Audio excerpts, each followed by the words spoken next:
ನಮಸ್ಕಾರ ವೀಕ್ಷಕರೇ, ಇವತ್ತಿನ ಪ್ರೈಮ್ ಟೈಮ್ ಕಾರ್ಯಕ್ರಮಕ್ಕೆ ಸ್ವಾಗತ. ಎಲ್ಲರೂ ಕೂಡ ಗೊತ್ತಿರುವಂತಹ ವಿಚಾರ, ಇಡೀ ದೇಶ ಇಡೀ ವಿಶ್ವ ಭಯಭೀತರಾಗಿರುವಂತದ್ದು ಕೊರೋನಾ ಅನ್ನುವಂತಹ ಮಹಾಮಾರಿ ಇದೆ. ಮದ್ದಿಲ್ಲದಂತಹ ಒಂದು ರೋಗ ಇದೆ. ಈ ರೋಗದಿಂದ ಇಡೀ ಮನುಜ ಕುಲಕ್ಕೆ ಸಂಕಷ್ಟ ಇದೆ, ಕಷ್ಟ ಇದೆ ಅನ್ನುವಂಥದ್ದು. ಇದರಿಂದ ನಮ್ಮ ದೇಶ ಕೂಡ ಹೊರತಾಗಿಲ್ಲ, ನಮ್ಮ ರಾಜ್ಯ ಕೂಡ ಹೊರತಾಗಿಲ್ಲ, ನಮ್ಮ ದಕ್ಷಿಣ ಕನ್ನಡ ಜಿಲ್ಲೆಯು ಕೂಡ ಹೊರತಾಗಿಲ್ಲ. ಹೀಗಾಗಿ ದಕ್ಷಿಣ ಕನ್ನಡ ಜಿಲ್ಲೆಯಲ್ಲಿ 1 ವಾರಗಳ ಕಾಲ ಲಾಕ್ಡೌನ್ ಘೋಷಿಸಲಾಗಿದೆ. ಕಟ್ಟುನಿಟ್ಟಿನ ಲಾಕ್ಡೌನ್ ಇದೆ. ಯಾಕಂತ ಹೇಳಿದ್ರೆ ಕೊರೋನಾ ಅಂತ ಬಂದಾಗ ಈ ರೋಗವನ್ನ ಕಂಟ್ರೋಲ್ ಮಾಡಲಿಕ್ಕೆ, ಹತೋಟಿಯಲ್ಲಿ ತರಲಿಕ್ಕೆ ಸದ್ಯದ ಪರಿಸ್ಥಿತಿಯಲ್ಲಿ ಮದ್ದು ಬರಲಿಲ್ಲ, ವ್ಯಾಕ್ಸಿನೇಷನ್ ಅನ್ನುವಂಥದ್ದಿಲ್ಲ. ಸೊ ಹಾಗಾಗಿ ಸೋಷಿಯಲ್ ಡಿಸ್ಟೆನ್ಸಿಂಗ್ ಅನ್ನುವಂಥದ್ದು ಅನಿವಾರ್ಯ. ಹಾಗಾಗಿ ನಾವೆಲ್ಲರೂ ಕೂಡ ಮನೆಯಲ್ಲಿ ಕೂತ್ಕೊಳ್ಬೇಕು, ನಾವೆಲ್ಲರೂ ಕೂಡ ಮನೆಯಲ್ಲಿ ಇರಬೇಕು, ಮನೆ ಬಿಟ್ಟು ಹೊರಗೆ ಹೋಗಬಾರ್ದು ಅನ್ನುವಂಥ ನಿಟ್ಟಿನಲ್ಲಿ ಸರ್ಕಾರ 1 ವಾರಗಳ ಕಾಲ ಲಾಕ್ಡೌನ್ ಘೋಷಿಸಿದೆ. ಇದೇ ರೀತಿ ಮನೆಯಲ್ಲಿ ಕೂತಾಗ ಹಲವಾರು ವಿಷಯಗಳು ಬರುತ್ತೆ, ಹಲವಾರು ಯೋಚನೆಗಳು, ಆಲೋಚನೆಗಳು ಬರುತ್ತೆ. ಏನಪ್ಪಾ, ನಮ್ಮ ಜೀವನ ಫಾಸ್ಟ್ ಆಗಿ ಹೋಗ್ತಾ ಇತ್ತು, ನಾವು ನಡೀತಾ ಇದ್ವಿ, ಫಾಸ್ಟ್ ಆಗಿ ಓಡ್ತಾ ಇದ್ವಿ, ಏಕಾಏಕಿ ಫಾಸ್ಟ್ ಆಗಿ ಹೋಗ್ತಾ ಇರುವಂತಹ ಜೀವನಕ್ಕೆ ಬ್ರೇಕ್ ಬಿದ್ದಿದೆ. ಕೊರೋನಾ ಅನ್ನುವಂತಹ ರೋಗ ಏನಿದೆ, ಇದು ಇಷ್ಟು ಭಯಂಕರವಾಗಿದೆಯಾ, ಎಷ್ಟು ಭಯಾನಕವಾಗಿದೆಯಾ, ಎಷ್ಟು ಕಿಲ್ಲರ್ ಕೊರೋನಾ ಅಥವಾ ಡೆಡ್ಲಿ ಕೊರೋನಾ, ಇಂತಹ ಮಾತುಗಳು ನಾವು ಮಾಧ್ಯಮಗಳಲ್ಲಿ ಕೇಳ್ತಾ ಇದ್ದೇವೆ. ಇಷ್ಟು ಭಯಂಕರವಾಗಿರುವಂತಹ ಭಯಾನಕವಾಗಿರುವಂತಹ ರೋಗವಾ ಅನ್ನುವಂತಹ ಪ್ರಶ್ನೆ ಹಲವಾರು ಜನರು ಕೇಳ್ತಾ ಇದ್ದಾರೆ. ಇದರ ನಡುವಲ್ಲಿ ನಮ್ಮ ಕಣ್ಣ ಮುಂದೆ ಅನೇಕ ಎಕ್ಸಾಂಪಲ್ಸ್ ಇದೆ, ಅನೇಕ ಉದಾಹರಣೆಗಳಿವೆ, ಅನೇಕ ಜನರು ನಮ್ಮ ಮುಂದೆ ಇದ್ದಾರೆ. ಕೊರೋನಾ ಅನ್ನುವಂತಹ ಮಹಾಮಾರಿಯ ವಿರುದ್ಧ ಗೆದ್ದು ಬಂದವರು ಅದೆಷ್ಟೋ ಜನರು, ಅಂದ್ರೆ 10 ತಿಂಗಳ ಮಗುವಿನಿಂದ ಹಿಡಿದು 100 ವರ್ಷದ ವೃದ್ಧಿಯಿಂದ ಹಿಡಿದು ಅನೇಕ ಜನರು ಈ ಕೊರೋನಾ ಅನ್ನುವಂತಹ ಮಹಾಮಾರಿಯ ವಿರುದ್ಧ ಹೋರಾಡಿ ಗೆದ್ದು ಬಂದಿದ್ದಾರೆ. ಅವರೆಲ್ಲರೂ ಕೂಡ ಗೆದ್ದು ಬಂದಾಗ ಹೇಗೆ, ಹೌ ಇಟ್ ಈಸ್ ಪಾಸಿಬಲ್ ಅಂತ ಬಂದಾಗ, ಕೇಳ್ತಾ ಇರುವಂತಹ ಪ್ರಶ್ನೆಗೆ ಅವರು ಉತ್ತರ ಕೊಟ್ಟಾಗ ಹೇಳುವಂತಹ ಮಾತು ಒಂದೇ ಒಂದು, ಅದು ಆತ್ಮಸ್ಥೈರ್ಯ, ಮನೋಸ್ಥೈರ್ಯ, ಆತ್ಮವಿಶ್ವಾಸ ಇರಬೇಕು, ನಮ್ಮಲ್ಲಿ ಧೈರ್ಯ ಇರಬೇಕು ಅನ್ನುವಂಥದ್ದು. ಎಸ್, ಆತ್ಮವಿಶ್ವಾಸ ಇರಬೇಕು, ಧೈರ್ಯ ಇರಬೇಕು. ಸರಿ, ಎಲ್ಲಿ ಹೋಗ್ತಾ ಇರಬೇಕು? ಆತ್ಮವಿಶ್ವಾಸ, ಧೈರ್ಯ ಅಂತ ಬೇಕಾದ್ರೆ ನಾವು ಏನು ಮಾಡಬೇಕು ಅನ್ನೋ ಪ್ರಶ್ನೆ ಬರುತ್ತೆ. ಸೊ ಅದಕ್ಕೋಸ್ಕರ ಇವತ್ತಿನ ನಮ್ಮ ಕಾರ್ಯಕ್ರಮ ಕೊರೋನಾದೊಂದಿಗೆ ಹೋರಾಡಿ, ಕೊರೋನಾದೊಂದಿಗೆ ಗೆದ್ದು ಬಂದಂತಹ ಕೊರೋನಾ ವಾರಿಯರ್ ಇವತ್ತಿನ ಕಾರ್ಯಕ್ರಮದಲ್ಲಿ ನಮ್ಮ ಜೊತೆ ಇದ್ದಾರೆ. ಲೈಫ್ ವರ್ಸಸ್ ಕೊರೋನಾ ವಿಶೇಷ ಕಾರ್ಯಕ್ರಮಕ್ಕೆ ಸ್ವಾಗತ. ನಾನು ನಿತಿನ್ ಸಾಲ್ಯ.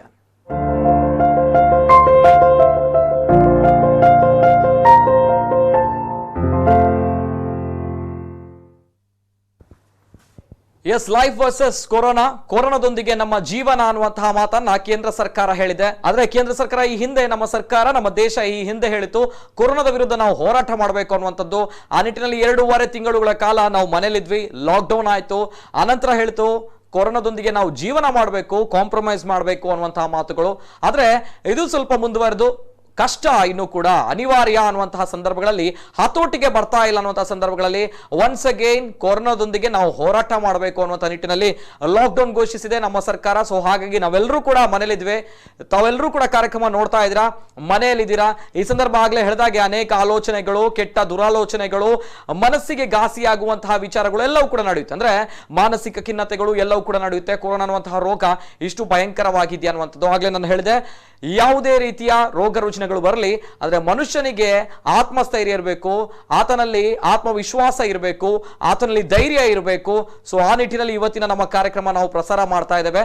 ನಮ್ಮ ಜೊತೆ ಸ್ವತಃ ಕೊರೋನಾದಿಂದ ಗೆದ್ದು ಬಂದಂತಹ ಕೊರೋನಾ ವಾರಿಯರ್ ನಮ್ಮ ಜೊತೆ ಇವತ್ತಿನ ಕಾರ್ಯಕ್ರಮದಲ್ಲಿ ಅವರಿಗೆ ಆಗಿರುವಂತಹ ಅನುಭವಗಳನ್ನ, ಚಿಕಿತ್ಸಾ ವಿಧಾನಗಳನ್ನ, ಯಾವ ರೀತಿ ಕೊರೋನಾ ಅನ್ನುವಂತಹ ಸೋಂಕು ಅವರಿಗೆ ಬಂದಿದೆ ಅನ್ನುವಂಥದ್ದು ಅವ್ರಿಗೆ ಗೊತ್ತಾಗಿದೆ, ಗೊತ್ತಾದ್ಮೇಲೆ ಅವ್ರು ಏನ್ ಮಾಡಿದ್ರು, ಯಾವ ರೀತಿ ಕ್ವಾರಂಟೈನ್ ಅಲ್ಲಿ ಇದ್ರು, ಯಾವ ರೀತಿ ಈ ಕೊರೋನಾದಿಂದ ಗೆದ್ದು ಬಂದ್ರು, ವೆರಿ ಇಂಟ್ರೆಸ್ಟಿಂಗ್ ಆಗಿರುವಂತಹ ವಿಚಾರಗಳನ್ನ ಇವತ್ತಿನ ಕಾರ್ಯಕ್ರಮದಲ್ಲಿ ನಾವು ನಿಮ್ಮ ಮುಂದೆ ಪ್ರಸ್ತುತಪಡಿಸಲಿಕ್ಕಿದ್ದೇವೆ. ಖ್ಯಾತ ವೈದ್ಯರು, ಮಂಗಳೂರಿನ ಪ್ರಸಿದ್ಧ ಖ್ಯಾತ ವೈದ್ಯರು ನಮ್ಮ ಜೊತೆ ಇದ್ದಾರೆ. ಡಾಕ್ಟರ್ ವಿಶ್ವಾಸ್ ಪೈ ಅವರು, ENT ಸ್ಪೆಷಲಿಸ್ಟ್, ಇವತ್ತಿನ ಕಾರ್ಯಕ್ರಮದಲ್ಲಿ ನಮ್ಮ ಜೊತೆ ಇದ್ದಾರೆ. AJ medical college. ಕಾರ್ಯಕ್ರಮಕ್ಕೆ ಸ್ವಾಗತ ಸರ್ ತಮಗೆ. ನಮಸ್ಕಾರ ನಿತಿನ್. ಎಸ್, ಡಾಕ್ಟರ್ ವಿಶ್ವಾಸ್ ಪೈ ಅವರು ಇವತ್ತಿನ ಕಾರ್ಯಕ್ರಮದಲ್ಲಿ ನಮ್ಮ ಜೊತೆ ಇದ್ದಾರೆ. ಮಾತಾಡಬೇಕು ಹಲವಾರು ವಿಚಾರಗಳು. ಅದರಲ್ಲೂ ಕೂಡ ಡಾಕ್ಟರ್ ವಿಶ್ವಾಸ್ ಪೈ ಅವರು AJ ಮೆಡಿಕಲ್ ಕಾಲೇಜ್ನ ENT ಸ್ಪೆಷಲಿಸ್ಟ್. ಇವರು ಹೇಗೆ ಗೊತ್ತಾಯ್ತು ಸರ್, ಏನ್ ಕತೆ ಅಂತ ಬಂದಾಗ, ಅನೇಕ ಜನರು ಹೇಳ್ತಾ ಇದ್ದಾರೆ ಇತ್ತೀಚಿನ ದಿನಗಳಲ್ಲಿ ಕೊರೋನಾ ಅಂತ ಬಂದಾಗ ದೊಡ್ಡ ಮಟ್ಟದಲ್ಲಿ ಸಮಸ್ಯೆ ಅಂತ ಹೇಳಿದ್ರೆ ಒಂದು ರೋಗ ಲಕ್ಷಣ ಗೊತ್ತಾಗ್ತಾ ಇಲ್ಲ ಅನ್ನುವಂಥದ್ದು. ಇನ್ನೊಂದ್ ಕಡೆ ಗೊತ್ತಿರುವಂತದ್ದು ಮದ್ದಿಲ್ಲ, ವ್ಯಾಕ್ಸಿನೇಷನ್ ಬರಲಿಲ್ಲ, ಸೊ ಹಾಗಾಗಿ ಭಯ ಇದೆ. ಇನ್ನೊಂದ್ ಕಡೆ ನೋಡಿದ್ರೆ ಕ್ವಾರಂಟೈನ್ ಆಗುತ್ತೆ, ಕ್ವಾರಂಟೈನ್ ಅಲ್ಲಿ ನಾವು ಎಷ್ಟು ದಿನ ಮನೇಲಿ ಇರಬೇಕು ಅಥವಾ ಇನ್ಸ್ಟಿಟ್ಯೂಷನ್ ಕ್ವಾರಂಟೈನ್ ಆಗಬೇಕು, ಸೊ ಈ ರೀತಿಯ ಸಮಸ್ಯೆಗಳು. ಇನ್ನೊಂದ್ ಕಡೆ ಹಲವಾರು ಜನರಿಗೆ ಬಂದಿರುವಂತಹ ರೋಗದಿಂದ ಕೆಲವು ಜನರು ಸಾವನ್ನಪ್ಪಿದ್ದಾರೆ. ಸೊ ಇಂತಹ ದ್ವಂದ್ವಗಳ ನಡುವೆ ದೊಡ್ಡ ಮಟ್ಟದ ದ್ವಂದ್ವ, ಗೊಂದಲ, ಭಯ ಅಂತ ಹೇಳಿದ್ರೆ ಕೊರೋನಾದ ಗುಣಲಕ್ಷಣಗಳು ಯಾವ ರೀತಿ ಬರುತ್ತೆ ಅನ್ನುವಂಥದ್ದು ಇನ್ನೂ ಕೂಡ ಯಾರಿಗೂ ಕೂಡ ಗೊತ್ತಾಗಿಲ್ಲ ಅನ್ನುವಂಥದ್ದು ಅಷ್ಟೇ ಸತ್ಯ. ಕೆಲವರು ಹೇಳ್ತಾರೆ ಜ್ವರ, ಶೀತ, ಕೆಮ್ಮು ಬರುತ್ತೆ, ತಲೆನೋವು ಬರುತ್ತೆ. ಇನ್ನು ಕೆಲವರು ಹೇಳ್ತಾರೆ ವಾಸನೆ ಗ್ರಹಿಸ್ಲಿಕ್ಕೆ ಆಗಲ್ಲ, ರುಚಿ ಗ್ರಹಿಸ್ಲಿಕ್ಕೆ ಆಗಲ್ಲ, ಹೀಗಾಗಿ ಕೊರೋನಾ ಗೊತ್ತಾಗುತ್ತೆ ಅನ್ನುವಂಥದ್ದು. ಸೊ ಈ ನಿಟ್ಟಿನಲ್ಲಿ ಮಾತಾಡಬೇಕು. ವಾಸನೆ, ಪರಿಮಳ ಗ್ರಹಿಸಲಾಗದಿರುವುದು ಕೊರೋನಾದ ಲಕ್ಷಣ ಅನ್ನುವಂಥದ್ದು ಈ ಡಾಕ್ಟರ್ ಅವರಿಗೆ ಗೊತ್ತಾಗುತ್ತೆ. ಸೊ ಈ ವೈದ್ಯರು ಆವಾಗ ಟೆಸ್ಟಿಗೆ ಹೋಗ್ತಾರೆ. ಸೊ ಈ ಸಂದರ್ಭ ಕೊರೋನಾ ಬರುತ್ತೆ, ಕೊರೋನಾ ಸೋಂಕು ದೃಢಪಡುತ್ತೆ ಅನ್ನುವಂಥದ್ದು ಎಲ್ಲ ವಿಚಾರಗಳ ಬಗ್ಗೆ ನಾನು ಮಾತನಾಡಬೇಕು. ಅಂಡ್ ವೀಕ್ಷಕರು ಕಾರ್ಯಕ್ರಮ ನೋಡ್ತಾ ಇದ್ದೀರಾ, ತಮ್ಮಲ್ಲೂ ಕೂಡ ಪ್ರಶ್ನೆಗಳಿದ್ರೆ, ತಮ್ಮಲ್ಲೂ ಕೂಡ ಅಭಿಪ್ರಾಯಗಳು, ಗೊಂದಲಗಳಿದ್ರೆ ನೇರವಾಗಿ ಕೊರೋನಾದಿಂದ ಗೆದ್ದು ಬಂದಂತಹ ಕೊರೋನಾ ವಾರಿಯರ್ ನಮ್ಮ ಜೊತೆ ಇದ್ದಾರೆ. ಪ್ರಶ್ನೆಗಳನ್ನ ಕೇಳಬಹುದು, ತಮ್ಮ ಪ್ರಶ್ನೆಗಳಿಗೆ ಉತ್ತರವನ್ನು ಕೊಡ್ತಾರೆ.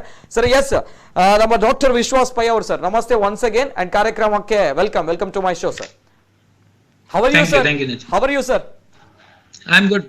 ಈಗ ಎಲ್ಲ it's very good now. It's very good. Yes, fine ಅಲ್ವಾ? ಸೌಖ್ಯವಾಗಿದ್ದೀರಾ ಸರ್? ಈಗ ಈ ಸಂದರ್ಭ ಕೊರೋನಾ ಅಂತ ಬಂದಾಗ ನಾವು ಏನೇ ಇಲ್ಲಿ ಕೂತ್ಕೊಂಡು ಸ್ಟುಡಿಯೋದಲ್ಲಿ ಕೂತ್ಕೊಂಡು ಏನೇ ಮಾತಾಡ್ಬೋದು ಅಥವಾ ಹೊರಗಿನ ಜನತೆಗೆ ಏನಾದ್ರೂ ಹೇಳ್ಬೋದು, ಕೊರೋನಾ, ಕಿಲ್ಲರ್ ಕೊರೋನಾ, ಮಹಾಮಾರಿ ಕೊರೋನಾ, ಡೆಡ್ಲಿ ಕೊರೋನಾ, ಭಯಾನಕ ಕೊರೋನಾ, ಇಂತಹ ಹಲವಾರು ಮಾತುಗಳನ್ನ ನಾವು ಹೇಳ್ಬೋದು. ಕೊರೋನಾದೊಂದಿಗೆ ನಾವು ಜೀವನ ಮಾಡಬೇಕು ಅನ್ನೋಂಥದ್ದು ಗವರ್ಮೆಂಟ್ ಹೇಳ್ತಾ ಇದೆ, ನಾವು ಬದುಕಲೇಬೇಕಾಗಿದೆ. ಅದೇ ತಾವು ಕೊರೋನಾದೊಂದಿಗೆ ಗೆದ್ದು ಬಂದವರು, ಕೊರೋನಾ ಪಾಸಿಟಿವ್ ಆಗಿ ಸೋಂಕಿತರಾಗಿ ಇದೀಗ ಅದರಿಂದ ಕ್ಯೂರ್ ಆಗಿ ಗೆದ್ದು ಬಂದವರು, ನಮ್ಮ ಮುಂದಿರುವಂತಹ ಎಕ್ಸಾಂಪಲ್ ತಾವು. You are the best person. So that's why I am asking with you sir, ಏನ್ ಹೇಳಲಿಕ್ಕೆ ಇಷ್ಟಪಡ್ತೀರಾ ಈ ಕೊರೋನಾ ಅಂತ ಬಂದಾಗ ಫಸ್ಟ್ ತಮ್ಮ ತಲೆಯಲ್ಲಿ ಬರುವಂತದ್ದು, ಅಂಡ್ ಕೊರೋನಾ COVID-19 ಅಂತ ಬಂದಾಗ ಡಾಕ್ಟರ್ ವಿಶ್ವಾಸ್ ಪೈ ಅವರು ನೋಡಿದಂತಹ ಈ ಒಂದು ಕೊರೋನಾ ಕಾನ್ಸೆಪ್ಟ್ ಏನ್ ಹೇಳಲಿಕ್ಕೆ ಇಷ್ಟಪಡ್ತೀರಾ sir? First reaction sir. First reaction Nitin, ನೀವು ಹೇಳಿದಾಗೆ ಇದು ಕೊರೋನಾ ರೋಗದ ಬಗ್ಗೆ ಭಯ ಎಲ್ಲರ ಮನಸ್ಸಲ್ಲಿ ಉಂಟು. ಕಳೆದ ಒಂದು 2-3 ತಿಂಗಳಿಂದ ನಾವು ಆದಷ್ಟು ಟಿವಿ ಮಾಧ್ಯಮದಲ್ಲಾಗ್ಲಿ, ನಾವು ಪೇಪರ್ ಅಲ್ಲಾಗ್ಲಿ, ಮತ್ತೆ ವಾಟ್ಸ್ಆಪ್, ಬೇರೆ ಸೋಷಿಯಲ್ ಮೀಡಿಯಾದಲ್ಲಾಗ್ಲಿ ತುಂಬಾ ಕೊರೋನಾದ ಬಗ್ಗೆ ಓದಿರ್ತೇವೆ, ಕೇಳಿರ್ತೇವೆ. ನಾವು ದಿನಕ್ಕೆ ದೇವರ ಹೆಸರಿಗಿಂತ ಜಾಸ್ತಿ ಈಗ ಕೊರೋನಾದ ಹೆಸರು ತೆಗಿತಾ ಇದ್ದೇವೆ ಎಲ್ಲರೂ ಕೂಡ. ಸೊ ಹಾಗೆ ಎಲ್ಲರ ಮನಸ್ಸಲ್ಲಿ ಒಂದು ಭಯ ಅನ್ನೋದು ಉಂಟು. ಯಾಕಂದ್ರೆ ನಾವು ಡೆಡ್ಲಿ ಕೊರೋನಾ ಆ ತರದ ಕೆಲವು ಶಬ್ದಗಳನ್ನು ಕೇಳುವಾಗ ಮನಸ್ಸಲ್ಲಿ ಒಂದು ಭಯ ಇರ್ತದೆ. ಆದ್ರೆ ನಮ್ಗೆ ಆದ್ರೆ ಏನು, ಇದು ಬಂದ್ರೆ ನಮ್ಗೆ ಸಾವು ಗ್ಯಾರಂಟಿಯಾ ಅಂತ ಆ ತರದೊಂದು ಭಯ ಸಹಜವಾಗಿ ಎಲ್ಲರ ಮನಸ್ಸಲ್ಲಿ ಇರ್ತದೆ. ಇದು ನನ್ನ ಪರ್ಸನಲ್ ಎಕ್ಸ್ಪೀರಿಯನ್ಸ್ ಆಗಿ ನಾನೀಗ ಹೇಳಲಿಕ್ಕೆ ಇಚ್ಛೆ ಪಡೋದಂದ್ರೆ, ನನಗೆ ಫಸ್ಟ್ ರಿಸಲ್ಟ್ ಬಂದಾಗ ನಮಗೆ ಒಂದು ಇನ್ಫಾರ್ಮೇಶನ್ ಬಂತು, ನಮ್ದು ಟೆಸ್ಟ್ ಪಾಸಿಟಿವ್, ನಂದು, ನನ್ನ ಹೆಂಡತಿಯದು ಮತ್ತೆ ನನ್ನ ತಂದೆ 3 ಜನರದ್ದು ಕೂಡ ಟೆಸ್ಟ್ ಪಾಸಿಟಿವ್ ಅಂತ ನಮ್ಗೆ ಇನ್ಫಾರ್ಮೇಶನ್ ಬಂದ ತಕ್ಷಣ ಸಹಜವಾಗಿ ಯಾರಿಗೆ ಬಂದ್ರು ಅದು ಒಂದು ಸ್ವಲ್ಪ ಮಟ್ಟಕ್ಕೆ ಭಯ ಆಗೋದು ಸಹಜ. ಒಂದು ಫಸ್ಟ್ 5 ಮಿನಿಟ್ಸ್ ನಿಮ್ಗೆ ಮೈಂಡ್ ಬ್ಲಾಂಕ್ ಆಗಿರ್ತದೆ. ಯಾಕಂದ್ರೆ ಅಯ್ಯೋ ಕೊರೋನಾ ಪಾಸಿಟಿವ್ ಬಂದಿದೆ, ಇನ್ನೇನು, ಇದರ ಟ್ರೀಟ್ಮೆಂಟ್ ಹೇಗೆ, ಇದಕ್ಕೆ ಟ್ರೀಟ್ಮೆಂಟ್ ಉಂಟಾ, ನಾವು ಮಾಧ್ಯಮದಲ್ಲಿ ನೋಡಿದ್ದೇವೆ ಇದರಲ್ಲಿ ಡೆತ್ ರೇಟ್ ತುಂಬಾ ಉಂಟು, ಹೀಗೆ. ಸೊ ಹಲವಾರು ಪ್ರಶ್ನೆಗಳು ಮನಸ್ಸಲ್ಲಿ ಬರ್ತದೆ. ಸೊ ಅದರ ನಂತರ ಒಂದು 5 ಮಿನಿಟ್ಸ್ ನಂತರ ನೀವು ಪ್ರಾಕ್ಟಿಕಲ್ ಆಗಿ ಆಲೋಚನೆ ಮಾಡ್ಲಿಕ್ಕೆ ಸ್ಟಾರ್ಟ್ ಮಾಡ್ತೀರಾ. First 5 minutes is always panic. ಅದರ ನಂತರ ಪ್ರಾಕ್ಟಿಕಲ್ ಆಗಿ ಆಲೋಚನೆ ಮಾಡುವಾಗ ಮುಂದೆ ಏನ್ ಮಾಡ್ಬೇಕು ಅಂತ, ಮುಂದೆ ಏನ್ ಮಾಡ್ಬೇಕಂದ್ರೆ ನೆಕ್ಸ್ಟ್ ಸ್ಟೆಪ್ ಏನು ಅಂತ. ಸೊ ನಮಗೆ ಮುಂದೆ ನೆಕ್ಸ್ಟ್ ಸ್ಟೆಪ್ ಆಗಿತ್ತು. ಈಗ ಹೋಮ್ ಕ್ವಾರಂಟೈನ್ ಆಪ್ಷನ್ ಬಂದಿದೆ. ನಮಗೆ ಅದು 20 ದಿನ ಮುಂಚೆ ಅದು ಆಪ್ಷನ್ ಇರಲಿಲ್ಲ, ಇನ್ಸ್ಟಿಟ್ಯೂಷನಲ್ ಕ್ವಾರಂಟೈನ್ ಮಾತ್ರ ಇತ್ತು. Any positive patient have to be in institutional quarantine. ನನಗೆ ಡಾಕ್ಟರ್ ಆಗಿರೋ ಕಾರಣ ನನಗೆ ಒಂದು ಹೋಮ್ ಕ್ವಾರಂಟೈನ್ ಆಪ್ಷನ್ ಆವಾಗ ಕೂಡ ಇತ್ತು. ಆದ್ರೆ ನನ್ನ ಫ್ಯಾಮಿಲಿಯಲ್ಲಿ ನನ್ನ ಹೆಂಡತಿಗೆ ಮತ್ತೆ ತಂದೆಗೆ ಅದು ಆಪ್ಷನ್ ಇರಲಿಲ್ಲ. ಪ್ಲಸ್ ನನ್ನ ಮಗು ಸಹ 2 ವರ್ಷದ್ದು, ಮತ್ತೆ ತಾಯಿ ಸಹ 60 ವರ್ಷದವರು. ಸೊ ಅವರಿಗೆ ನಾವಿನ್ನು ಮನೆಯಲ್ಲಿ ನಿಂತ್ರೆ ಅವರಿಗೆ ಸಹ ಎಕ್ಸ್ಪೋಸ್ ಆಗೋದು ಚಾನ್ಸಸ್ ಜಾಸ್ತಿ. ಆ ಕಾರಣಕ್ಕಾಗಿ ನಾವು 3 ಜನ ಕೂಡ ಇನ್ಸ್ಟಿಟ್ಯೂಷನಲ್ ಕ್ವಾರಂಟೈನ್ಗೆ ಇಮಿಡಿಯೇಟ್ ಆಗಿ ಹೋಗ್ಬೇಕು. ಸೊ ಆ ಪ್ರೊಸೆಸ್ ಅಲ್ಲಿ ನಮ್ಮನ್ನು ತೊಡಗಿಸಿ ನಮ್ಮ ಎಸೆನ್ಷಿಯಲ್ ಐಟಮ್ಸ್, ಯಾಕಂದ್ರೆ 10 ದಿನ ಕ್ವಾರಂಟೈನ್ ಇರ್ಬೇಕಾದ್ರೆ ನಿಮ್ಗೆ 10 ದಿನ ಅದು ಬೇರೆ ಬೇರೆ ಸಾಮಾನು ಬೇಕಾಗ್ತದೆ. ನಿಮ್ಮ ಡ್ರೆಸ್ಸಸ್ ಆಗ್ಲಿ, ನಿಮ್ಗೆ ಬೇಕಾಗಿರೋ ಓದ್ಲಿಕ್ಕೆ ಮೆಟೀರಿಯಲ್ ಏನಾದ್ರು ತಗೊಂಡೋಗ್ಲಿಕ್ಕಿದ್ರೆ, ನಿಮ್ಗೆ ಮಲ್ಗ್ಲಿಕ್ಕೆ ಯೂಸ್ ಮಾಡುವ ಪಿಲ್ಲೋ ಇರ್ಲಿ, ಆ ತರದ್ದು ಬೇಸಿಕ್ ಎಸೆನ್ಷಿಯಲ್ಸ್ ನಿಮ್ಗೆ ಹೋದ್ಮೇಲೆ ಮತ್ತೆ ಇಲ್ಲಿ ಯಾರು ತಂದು ಕೊಡ್ಲಿಕ್ಕೆ ಅಷ್ಟು ಸುಲಭ ಇಲ್ಲ. ಪ್ಲಸ್ ಮತ್ತೆ ನಿಮ್ಗೆ ಬೇಕಾದ್ರೆ, ಸೊ ಆ ಮೂಮೆಂಟ್ ಅಲ್ಲಿ ಇಮಿಡಿಯೇಟ್ಲಿ ಏನೆಲ್ಲ ಬೇಕು, ನೆಕ್ಸ್ಟ್ ಒಂದು 10 days ನಾವು ಹೇಗೆ ಕಳಿಬೇಕಾಗ್ತದೆ ಹಾಸ್ಪಿಟಲ್ ಅಲ್ಲಿ, ಅದರ ಬಗ್ಗೆ ಆಲೋಚನೆ ಮಾಡಿ ಅದು ರೆಡಿ ಮಾಡಿ ಹಾಸ್ಪಿಟಲ್ ಅನ್ನ ಕಾಂಟ್ಯಾಕ್ಟ್ ಮಾಡಿ, ನಮ್ಮ ಡಾಕ್ಟರ್ಸ್ ಅನ್ನ ಕಾಂಟ್ಯಾಕ್ಟ್ ಮಾಡಿ, who is going to treat us, ನಮ್ಗೆ ಯಾರು ಟ್ರೀಟ್ ಮಾಡ್ತಾರೆ ಅವರಿಗೆ ಕಾಂಟ್ಯಾಕ್ಟ್ ಮಾಡಿ ಎಲ್ಲರದು ಒಂದು ಒಪಿನಿಯನ್ ತಗೊಂಡು ನಾವು ಇಮಿಡಿಯೇಟ್ಲಿ ಕ್ವಾರಂಟೈನಿಗೆ ಹೋಗಿದ್ದು. ಸೊ ಒಂದ್ಸಲ ಕ್ವಾರಂಟೈನಿಗೆ ಹೋದ್ಮೇಲೆ ದೆನ್ ಯು ಹ್ಯಾವ್ 10 days ಉಂಟು, 10 ದಿನ, 7 to 10 days ಉಂಟು ನಿಮ್ಗೆ ಸ್ಪೆಂಡ್ ಮಾಡ್ಲಿಕ್ಕೆ. ಸೊ ಅದ್ರ ಬಗ್ಗೆ ಆಲೋಚನೆ ಮಾಡ್ಬೇಕಾಗ್ತದೆ ಅಷ್ಟೇ. ಓಕೆ ಸರ್, ಈಗ 10 ದಿವಸ ತಾವು ಕ್ವಾರಂಟೈನ್ ಅಲ್ಲಿ ಇದ್ರಿ? ಹೌದು. ಓಕೆ, 10 ದಿವಸ ಯಾರೆಲ್ಲ ಸರ್ ಕ್ವಾರಂಟೈನ್ ಅಲ್ಲಿ ಇದ್ರಿ? ಯಾರಿಗೆಲ್ಲ ಕ್ವಾರಂಟೈನ್ಗೆ ಹೋಗ್ಬೇಕಾಗಿರುವಂತಹ ಪರಿಸ್ಥಿತಿ ಬಂದಿತ್ತು ಈ ಸಂದರ್ಭ? ನನ್ನ ಮನೆಯಿಂದ ನನಗೆ, ನನ್ನ ಹೆಂಡತಿಗೆ ಮತ್ತು ನನ್ನ ತಂದೆಗೆ 3 ಜನರಿಗೆ ಸಹ ಒಂದೇ ಟೈಮ್ ಪಾಸಿಟಿವ್ ಬಂದಿತ್ತು ರಿಪೋರ್ಟ್. ಓಕೆ ಎಸ್ ಸರ್ ಬರ್ತೇನೆ ಸರ್, ಮಾತಾಡ್ಬೇಕು. ಲೆಟ್ ಮೀ ಬರ್ತೇನೆ. ಅದೇ ರೀತಿ ಪ್ರಾಕ್ಟಿಕಲ್ ಆಗಿರುವಂತಹ ಹಲವಾರು ಪ್ರಶ್ನೆಗಳಿವೆ ಅಂಡ್ ಜನರಿಗೆ ಬೇಕಾಗಿರುವಂತಹ ಗೊಂದಲದ ಪ್ರಶ್ನೆಗಳು ಕೂಡ ಕೇಳಬೇಕು. ಬಿಫೋರ್ ದಟ್ ಅನೇಕ ಕರೆಗಳು ಬರ್ತಾ ಇದೆ ಸರ್, ಕರೆ ಸ್ವೀಕಾರ ಮಾಡ್ತೇನೆ. ಪ್ರಥಮ ಕಾಲ್ ಸ್ವೀಕಾರ ಮಾಡ್ತೇನೆ. ಹಲೋ ಸರ್, ನಮಸ್ತೆ. ಹಲೋ ಮೇಡಮ್, ನಮಸ್ತೆ ಮೇಡಮ್. ಅನಿತಾ ಅವ್ರು ಎಲ್ಲಿಂದ? ಅನಿತಾ ಅವ್ರು ಕರೆ ಮಾಡ್ತಾ ಇದ್ದೀರಾ? ನಾನು ಬಲ್ಮಠದಿಂದ ಅನಿತಾ ಅವರು. ನಮಸ್ತೆ ಮೇಡಮ್. ನಮಸ್ತೆ ಅನಿತಾ ಅವರು, ಮಾತಾಡಿ ಮೇಡಮ್. ಇಬ್ಬರಿಗೂ ಕೂಡ ನಮಸ್ತೆ. ನಮಸ್ತೆ ಮೇಡಮ್. ನಮಸ್ತೆ. ಇವತ್ತು ಕೊರೋನಾದ ಈ ಸನ್ನಿವೇಶದಲ್ಲಿ ಅನೇಕ ವೈದ್ಯರುಗಳು ತಮ್ಮ ಜೀವದ ಹಂಗು ತೊರೆದು ಪೇಷಂಟ್ ಗಳನ್ನು ಚಿಕಿತ್ಸೆ ಕೊಡ್ತಾರೆ. ಅಂತದರಲ್ಲಿ ನಮ್ಮ ಪೈ ಅವರು ಕೂಡ ಹೌದು, ಬೇರೆ ಪೇಷಂಟ್ ಗಳಿಗೆ ಚಿಕಿತ್ಸೆ ಕೊಡ್ತಾ ತಾನು ಕೊರೋನಾಕ್ಕೆ ಒಳಗಾಗಿ ಅದನ್ನು ಗೆದ್ದು ಬಂದವರು. ಇಂಥ ಸಂದರ್ಭ, ಇಂಥ ಅನೇಕ ವೈದ್ಯರುಗಳನ್ನು ನಾನು ನೆನಪಿಸ್ತಾ ಇದ್ದೇನೆ. ತುಂಬಾ ತನ್ನ ಪ್ರಾಣದ ಹಂಗು ತೆರೆದು ಚಿಕಿತ್ಸೆ ಮಾಡ್ತಾರೆ.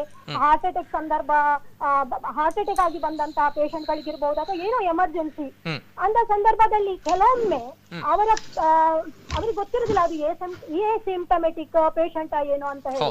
ಅಂತ ಸಂದರ್ಭದಲ್ಲಿ ಕೆಲವೊಮ್ಮೆ ಅದು ಇತರರಿಗೆ ಹರಡಬಹುದು ಇತ್ಯಾದಿ. ಅಂತ ಸಂದರ್ಭದಲ್ಲಿ ವೈದ್ಯರುಗಳನ್ನು ಒಂದು ಖಳನಾಯಕರಾಗಿ ಗುರುತಿಸಿಕೊಳ್ಳುವುದು ಎಷ್ಟು ಸಹಜ, ಅಥವಾ ಅವರಿಂದಲೇ ಈ ಕೊರೋನಾ ಹಬ್ಬಿದೆ ಅಂತ ಹೇಳಿ ಸಮಾಜದಲ್ಲಿ ವಾಟ್ಸ್ಆಪ್ ಅಥವಾ ಜಾಲತಾಣಗಳಲ್ಲಿ ಅಂತಹ ವೈದ್ಯರುಗಳ ಬಳಿ ಹೋಗ್ಬೇಡಿ, ಹಾಗೆ ಮಾಡಬೇಡಿ ಅಂತ ಹೇಳುವುದು ಎಷ್ಟು ಸಹಜ.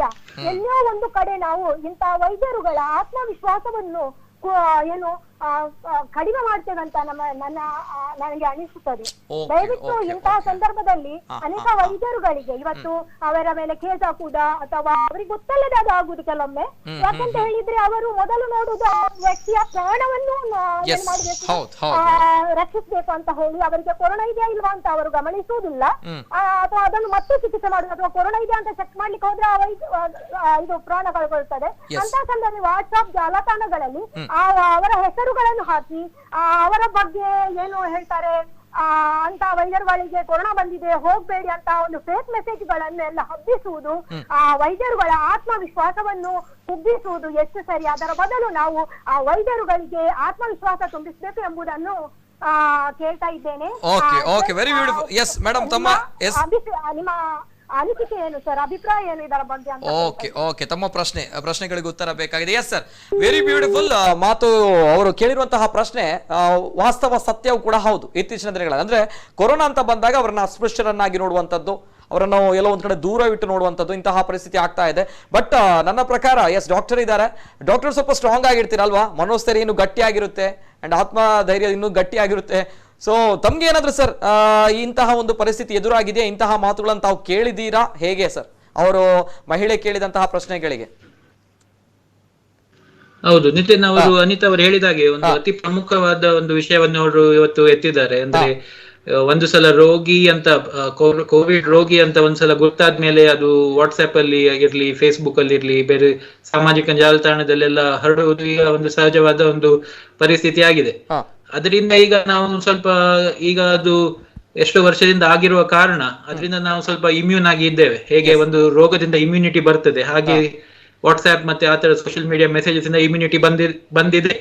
ಹೌದು, ಸ್ವಲ್ಪ ಮಟ್ಟಿಗೆ ಎಲ್ಲರಿಗೆ ಬೇಜಾರಾಗ್ತದೆ. ಅದು ನಿಜವಾದ ನ್ಯೂಸ್ ಆದ್ರೂ ಬೇಜಾರಾಗ್ತದೆ, ಅದು ಫೇಕ್ ನ್ಯೂಸ್ ಆಗಿ ಕೆಲವು ಟೈಮ್ ಅರ್ಧಕ್ಕಿಂತ ಜಾಸ್ತಿ ಟೈಮ್ ಅದು ಫೇಕ್ ನ್ಯೂಸ್ ಆಗಿರ್ತದೆ.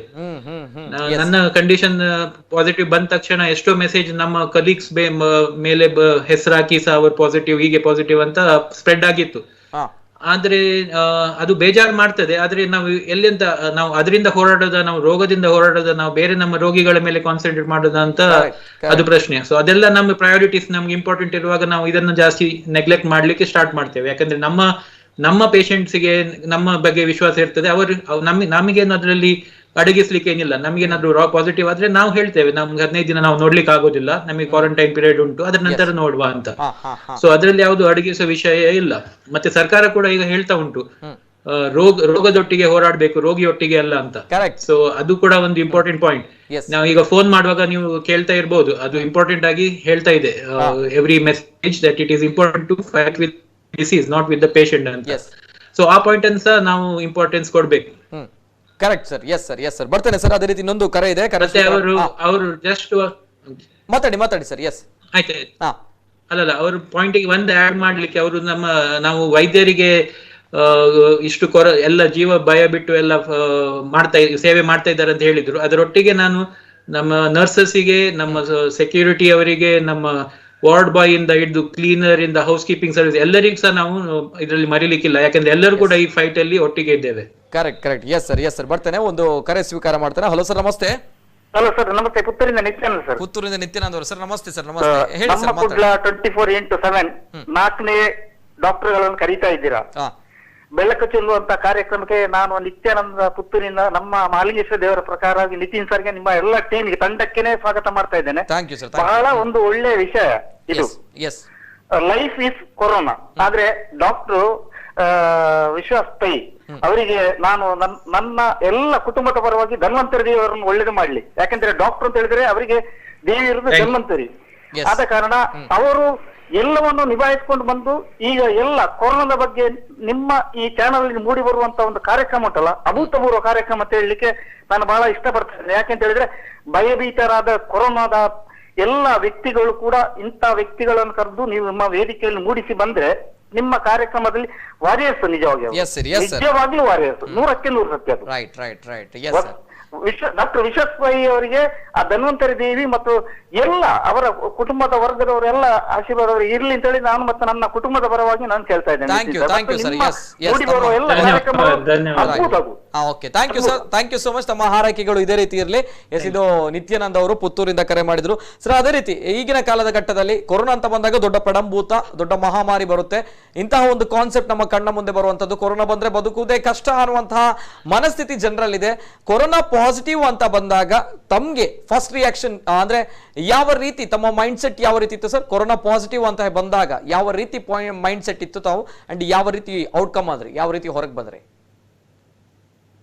ಅದೇ ನಾನು ಹೇಳಿದಾಗೆ ನಿತಿನ್, ಅದು ಪಾಸಿಟಿವ್ ಅಂತ ಗೊತ್ತಾದ ತಕ್ಷಣ ಒಂದು 5 minutes ಗೆ ಮೈಂಡ್ ಬ್ಲಾಂಕ್ ಆಗ್ತದೆ. ಏನು ಆಲೋಚನೆ ಮಾಡ್ಲಿಕ್ಕೆ ಭಾರಿ ಕಷ್ಟ. ಅದು ನಾನು ಡಾಕ್ಟರ್ ಆಗಿರ್ಲಿ, ಅದರಲ್ಲಿ ಎಷ್ಟೋ ಎಕ್ಸ್ಪರ್ಟ್ ಆಗಿರ್ಲಿ, ಅವರಿಗೂ ಕೂಡ ಅವರಿಗೆ ನಮಗೆ ಹೇಳಲಿಕ್ಕೆ, ನಮ್ಗೆ ಅಡ್ವೈಸ್ ಮಾಡ್ಲಿಕ್ಕೆ ಯಾವಾಗ್ಲೂ ಸುಲಭ. ಬೇರೆಯವರಿಗೆ ಏನಿಲ್ಲ, ಇದ್ರಲ್ಲಿ ತೊಂದರೆ ಇಲ್ಲ, ಇದು ಹೀಗೆ ಹಾಗೆ ಅಂತ. ಆದ್ರೆ ನಮಗೆ ಆಗುವಾಗ ಒಂದು 5 minute ಅಷ್ಟು ನಮ್ಗೆ ಏನ್ ಮಾಡೋದು, ಇದರಿಂದ ಏನಾಗ್ಬೋದು, ಸೊ ಬೇರೆ ಬೇರೆ ಥಾಟ್ಸ್ ಎಲ್ಲ ಬರ್ತದೆ. ಅದರ ನಂತರ ನಿಮ್ಗೆ ಒಂದು 5 minutes ನಂತರ ನೀವು ಸ್ವಲ್ಪ ಪ್ರಾಕ್ಟಿಕಲ್ ಆಗಿ ಆಲೋಚನೆ ಮಾಡ್ಬೇಕಾಗಿ ಬರ್ತದೆ. ಯಾಕಂದ್ರೆ ನಮ್ಮ ಕೆಲವು ನೆಕ್ಸ್ಟ್ ಫ್ಯೂ ಡೇಸ್ ಇದು ಡಿಸಿಷನ್ ನಿಮ್ದು 5-10 minutes ನಲ್ಲಿ ಉಂಟು. ನಿಮ್ದು ಈಗ ಏನ್ ಮಾಡ್ಬೇಕು, ನೆಕ್ಸ್ಟ್ ಸ್ಟೆಪ್ ಏನು, ಯಾರಿಗೆ ಇನ್ಫಾರ್ಮ್ ಮಾಡ್ಬೇಕು, ಎಲ್ಲಿ ಹೋಗಿ ನೀವು ನಿಮ್ಮ ಕ್ವಾರಂಟೈನ್ ಅನ್ನ ನಿಭಾಯಿಸಬೇಕು, ಅದೆಲ್ಲ ಬರುವಾಗ. ಸೊ ಅದು 5 minutes ನಂತರ 5 minutes ಇದು ಸ್ವಲ್ಪ ಟಫ್ ಪೀರಿಯಡ್ ಆಗ್ತದೆ. ಅದರ ನಂತರ ಸ್ವಲ್ಪ ಅದು ನಿಮ್ಗೆ ರಿಯಾಲಿಟಿ ಸಿಂಕಿನ್ ಅಂತ ಹೇಳ್ತಾರಲ್ಲ ಇಂಗ್ಲಿಷ್ ಅಲ್ಲಿ, ಹಾಗೆ ನಿಮಗೆ ಗೊತ್ತಾಗ್ತದೆ ಇನ್ನು ಪಾಸಿಟಿವ್ ಆಗಿದ್ದೇನೆ, ಇನ್ನೇನಿಲ್ಲ, ಇನ್ನೊಂದು 10 ದಿನ ಕ್ವಾರಂಟೈನ್ ಮಾಡಲೇಬೇಕು, ಅದರ ನಂತರ ಸರಿ ಆಗ್ತದೆ ಎಲ್ಲ ಅಂತ ಒಂದು ಮನಸ್ಸು ಸ್ಟ್ರಾಂಗ್ ಮಾಡಿ ನೆಕ್ಸ್ಟ್ ಸ್ಟೆಪ್ ಅನ್ನ ಮಾಡಿದ್ವಿ. Okay right sir. ಎಸ್, ಬರ್ತೇನೆ. ಅನೇಕ ಜನರು ಕೊರೋನಾ ಪಾಸಿಟಿವ್ ಅಂತ ಬಂದಾಗ, ದೃಢಪಟ್ಟಾಗ ಅನೇಕ ಮಾನಸಿಕ ಖಿನ್ನತೆಗೊಳಗಾಗುವಂಥದ್ದು, ಓಡಿ ಹೋಗುವಂಥದ್ದು, ಇಂಥ ಅನೇಕ ಪ್ರಕರಣಗಳು ನಮ್ಮ ಕಣ್ಣ ಮುಂದೆ ಇದೆ. ಸೊ ಅದಕ್ಕೋಸ್ಕರ ಆ ಟೈಮಲ್ಲಿ ಏನು ಮಾಡಬೇಕು, ಆ್ಯಂಡ್ 5 minutes ಬ್ಲ್ಯಾಂಕ್ ಆಗುತ್ತೆ, ಕಷ್ಟ ಆಗುತ್ತೆ, ಹೌದಾ ಅನ್ನುವಂಥ ಪ್ರಶ್ನೆ ಬರುತ್ತೆ. ಆದರೆ ಎಲ್ಲವೂ ಕೂಡ ಸಹಜ ಸ್ಥಿತಿಗೆ ನಾವು ಬರಬೇಕು, ಬದುಕಬೇಕು, ಬದುಕಿನೊಂದಿಗೆ ಹೋರಾಟ ಮಾಡಬೇಕು, ಜೀವಿಸಬೇಕು. Yes, that's why. ಎಸ್, ಇನ್ನೊಂದು ಕರೆ ಇದೆ. ಹಲೋ ಸರ್, ನಮಸ್ತೆ. ಹಲೋ, ನಮಸ್ತೆ ಮೇಡಮ್. ಹಲೋ, ನಮಸ್ತೆ ಮೇಡಮ್. ನಮಸ್ತೆ ಮೇಡಮ್, ತಮ್ಮ ಹೆಸರು ಎಲ್ಲಿಂದ ಕರೆ ಮಾಡ್ತಾ ಇದ್ದೀರಾ? ರಾಘವಿ ಕುಲಶೇಖರಿಂದ. ರಾಘವಿ, ನಮಸ್ತೆ ಮೇಡಮ್. ನಮಸ್ತೆ, ಮಾತಾಡಿ ಮೇಡಮ್, ಮಾತಾಡಿ. ಏನ್ ಹೇಳಲಿಕ್ಕೆ ಇಷ್ಟಪಡ್ತೀರಾ? ಈಗ 14 days ಕ್ವಾರಂಟೈನ್ಸ್ ಮಾಡ್ತಾರಲ್ಲ, ಹೋಮ್ ಕ್ವಾರಂಟೈನ್ಸ್. ಈಗ ನಮ್ಗೆ ಈಗ ಸಿಂಪ್ಟಮ್ಸ್ ಇಲ್ಲದೆ ಕೊರೋನಾ ಬರ್ತದಂತ ನ್ಯೂಸ್ ಉಂಟಲ್ಲ, ನಮ್ಗೆ ಸಿಂಪ್ಟಮ್ಸ್ ಇಲ್ಲದೆ 14 days ಆದ್ಮೇಲೆ ಕೊರೋನಾ ಟೆಸ್ಟ್ ಮಾಡ್ಬೇಕಾ? ಸಿಂಪ್ಟಮ್ಸ್ ಇಲ್ಲದೆ, ಈಗ ಸಿಂಪ್ಟಮ್ಸ್ ಇಲ್ಲದೆ ಕೊರೋನಾ ಹರಡ್ತದಂತ ಇದು ಇದೆಯಲ್ಲ, ನ್ಯೂಸ್ ಇದೆಯಲ್ಲ. ನಮ್ಗೆ ಈಗ 14 days ಕಂಪ್ಲೀಟ್ ಆಯ್ತು. ಸೊ ನಮ್ಗೆ ಕೊರೋನಾ ಟೆಸ್ಟ್ ಮಾಡ್ಬೇಕಾ ಅಂತ ಅಗತ್ಯ ಇದೆಯಾ? ಓಕೆ, ಈಗ ಆಲ್ ರೈಟ್, ಆರೋಗ್ಯವಾಗಿದ್ದೀರಾ ತಾವು? ಹೌದೌದು. ಓಕೆ, ನನ್ನ ಪ್ರಕಾರ ಅವಶ್ಯಕತೆ ಇಲ್ಲ ಅನ್ನುವಂಥದ್ದು ಕಾಣ್ತದೆ. ಏನ್ ಹೇಳ್ತೀರಾ ಸರ್ ಡಾಕ್ಟರ್ ವಿಶ್ವಾಸ್ ಪೈ ಅವರು? ಹೌದು, ಇದರಲ್ಲಿ ಎರಡು ಕಾನ್ಸೆಪ್ಟ್ ಉಂಟು ಮೇಡಮ್. ಈಗ ಪೇಷಂಟ್ ಅಂದ್ರೆ ಈಗ ಪಾಸಿಟಿವ್, ಈಗ ಟೆಸ್ಟ್ ಮಾಡಿ ಪಾಸಿಟಿವ್ ಆಗಿರೋ ಪೇಷಂಟ್ಗೆ ಅಪ್ ಟು 17 days ಅಂತ ಈಗ ಉಂಟು. ಸೊ 10 days ಇನ್ಸ್ಟಿಟ್ಯೂಷನಲ್ ಕ್ವಾರಂಟೈನ್, ಅದರ ನಂತರ 1 week ಇಂದ 2 weeks ತನಕ ಹೋಮ್ ಕ್ವಾರಂಟೈನ್ ಅಂತ ಹೇಳ್ತೇವೆ. ಅಂದ್ರೆ ಹಾಸ್ಪಿಟಲ್ ಇಂದ ಡಿಸ್ಚಾರ್ಜ್ ಆದ್ಮೇಲೆ ಕೂಡ ಮನೆಗೆ ಹೋಗಿ ಒಂದು 7 days ಅನ್ನ ಹೋಮ್ ಐಸೋಲೇಷನ್, ಅಂದ್ರೆ ಯಾರಿಗೂ ಮನೆಯಲ್ಲಿ ಮೀಟ್ ಆಗದೆ ಒಂದೇ ರೂಮ್ ಅಲ್ಲಿ ಇದ್ದು ಸ್ಪೆಂಡ್ ಮಾಡ್ಬೇಕಂತ. ಸೊ 17 days ಪೀರಿಯಡ್ ಆಗ್ಬೇಕಂತ ಉಂಟು. ಮತ್ತೆ ಪ್ರೈಮರಿ ಕಾಂಟ್ಯಾಕ್ಟ್ ಅಂದ್ರೆ ನಿಮ್ದು ಟೆಸ್ಟ್ ಆಗ್ಲಿಲ್ಲ, ನಿಮ್ಮ ಆಫೀಸ್ ಅಲ್ಲಿ ಅಥವಾ ನಿಮ್ಮ ಮನೆಯಲ್ಲಿ ಅಥವಾ ನಿಮ್ಮ ಆಸುಪಾಸಿನಲ್ಲಿ ನೀವು ಯಾರೊಟ್ಟಿಗೆ ಜಾಸ್ತಿ ಟೈಮ್ ಸ್ಪೆಂಡ್ ಮಾಡ್ತೀರಾ ಅವರು ಪಾಸಿಟಿವ್ ಅಂತ ಬಂದ್ರೆ ನೀವು ಪ್ರೈಮರಿ ಕಾಂಟ್ಯಾಕ್ಟ್ ಅಂತ ಆಗ್ತೀರಾ, ಯಾಕಂದ್ರೆ ನಿಮ್ದು ಮತ್ತೆ ಆ ಪೇಷಂಟ್ ಇದು ಕಾಂಟ್ಯಾಕ್ಟ್ ಉಂಟು ಅಂತ. ಸೊ ಆ ಕಂಡೀಷನ್ ಅಲ್ಲಿ ಪ್ರೈಮರಿ ಕಾಂಟ್ಯಾಕ್ಟ್ಸ್ ಅನ್ನ ಕೂಡ ಹೋಮ್ ಐಸೋಲೇಷನ್ ಅಥವಾ ಕ್ವಾರಂಟೈನಿಗೆ ಅಡ್ವೈಸ್ ಮಾಡ್ತಾರೆ. ಅಪ್ ಟು 10 to 14 days ತನಕ ಹೇಳ್ತಾರೆ.